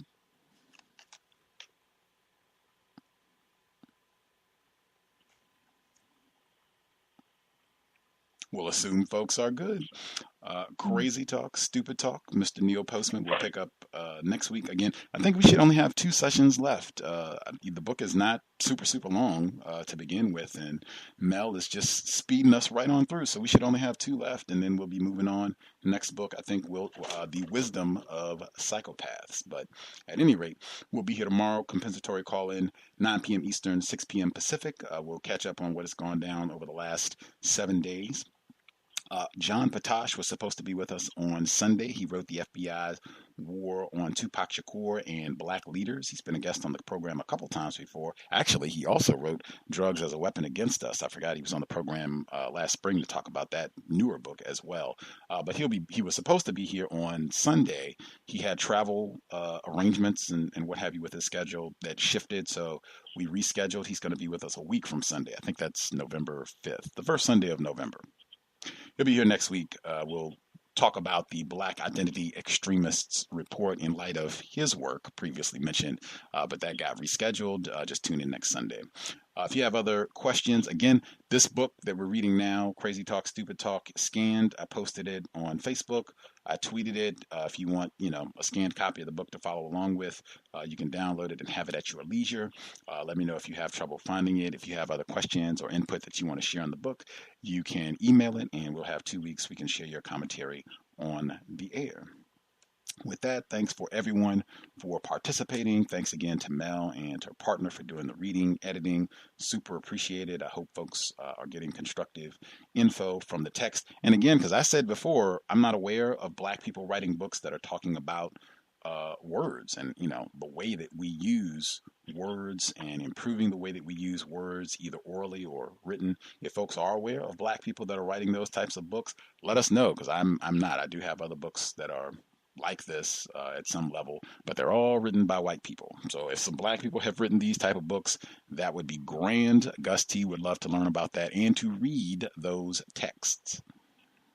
That's it. I know it's the weekend and coming up on a holiday. I don't know if this counts, I guess, as the holiday weekend with Halloween coming up, I guess, the beginning part of next week. I guess this might count as the Halloween weekend. If that is the case, for folks stateside and wherever else in the world that they celebrate the goofiness, be safe for the full weekend. I would certainly encourage sobriety over the weekend. I'm pretty sure they'll probably have checkpoints out for the next 2-3 days. That tends to be what it is, probably in areas closer to black people. So keep that in mind. Tell, if you have younger people or folks that are younger that you care about, have contact with, tell them, this is a weekend. You want to be sober. You want to be buckled up if you're out and about behind the wheel, passenger or driver. And if you got to do your thing, I know for some younger people, they haven't experienced, got to do their Halloween party and all that, be codified. This is one in particular where whites love to show out. And it's not just egging houses and toilet paper and all that.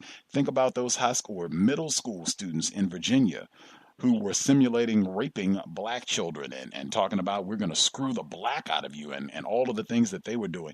That sort of thing gets encouraged. Those sort of shenanigans and terrorist behavior gets encouraged at this time of year. Oh yeah, we were just having a little fun with the holiday, just having a little fun.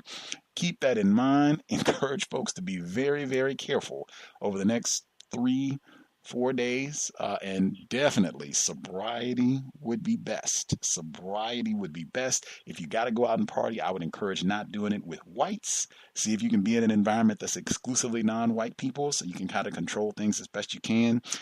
Man, be careful the next 3-4 days. Leave it at that. Creator, we ask that you help us remain patient with other black people, victims of white supremacy. We ask that you help us remain patient with ourselves. Remind us to demonstrate the highest levels of black self-respect at all times, in all places, each and every time we are in contact with another black person. Help us remain sober for this weekend especially. Context of White Supremacy signing out. Thanks all for tuning in. Nigga, you so brainwashed. I'm a Goodbye. victim, brother. You're a victim. I'm a victim of 400 years of conditioning. Shut up. The man has programmed my condition. Even my conditioning has been conditioned.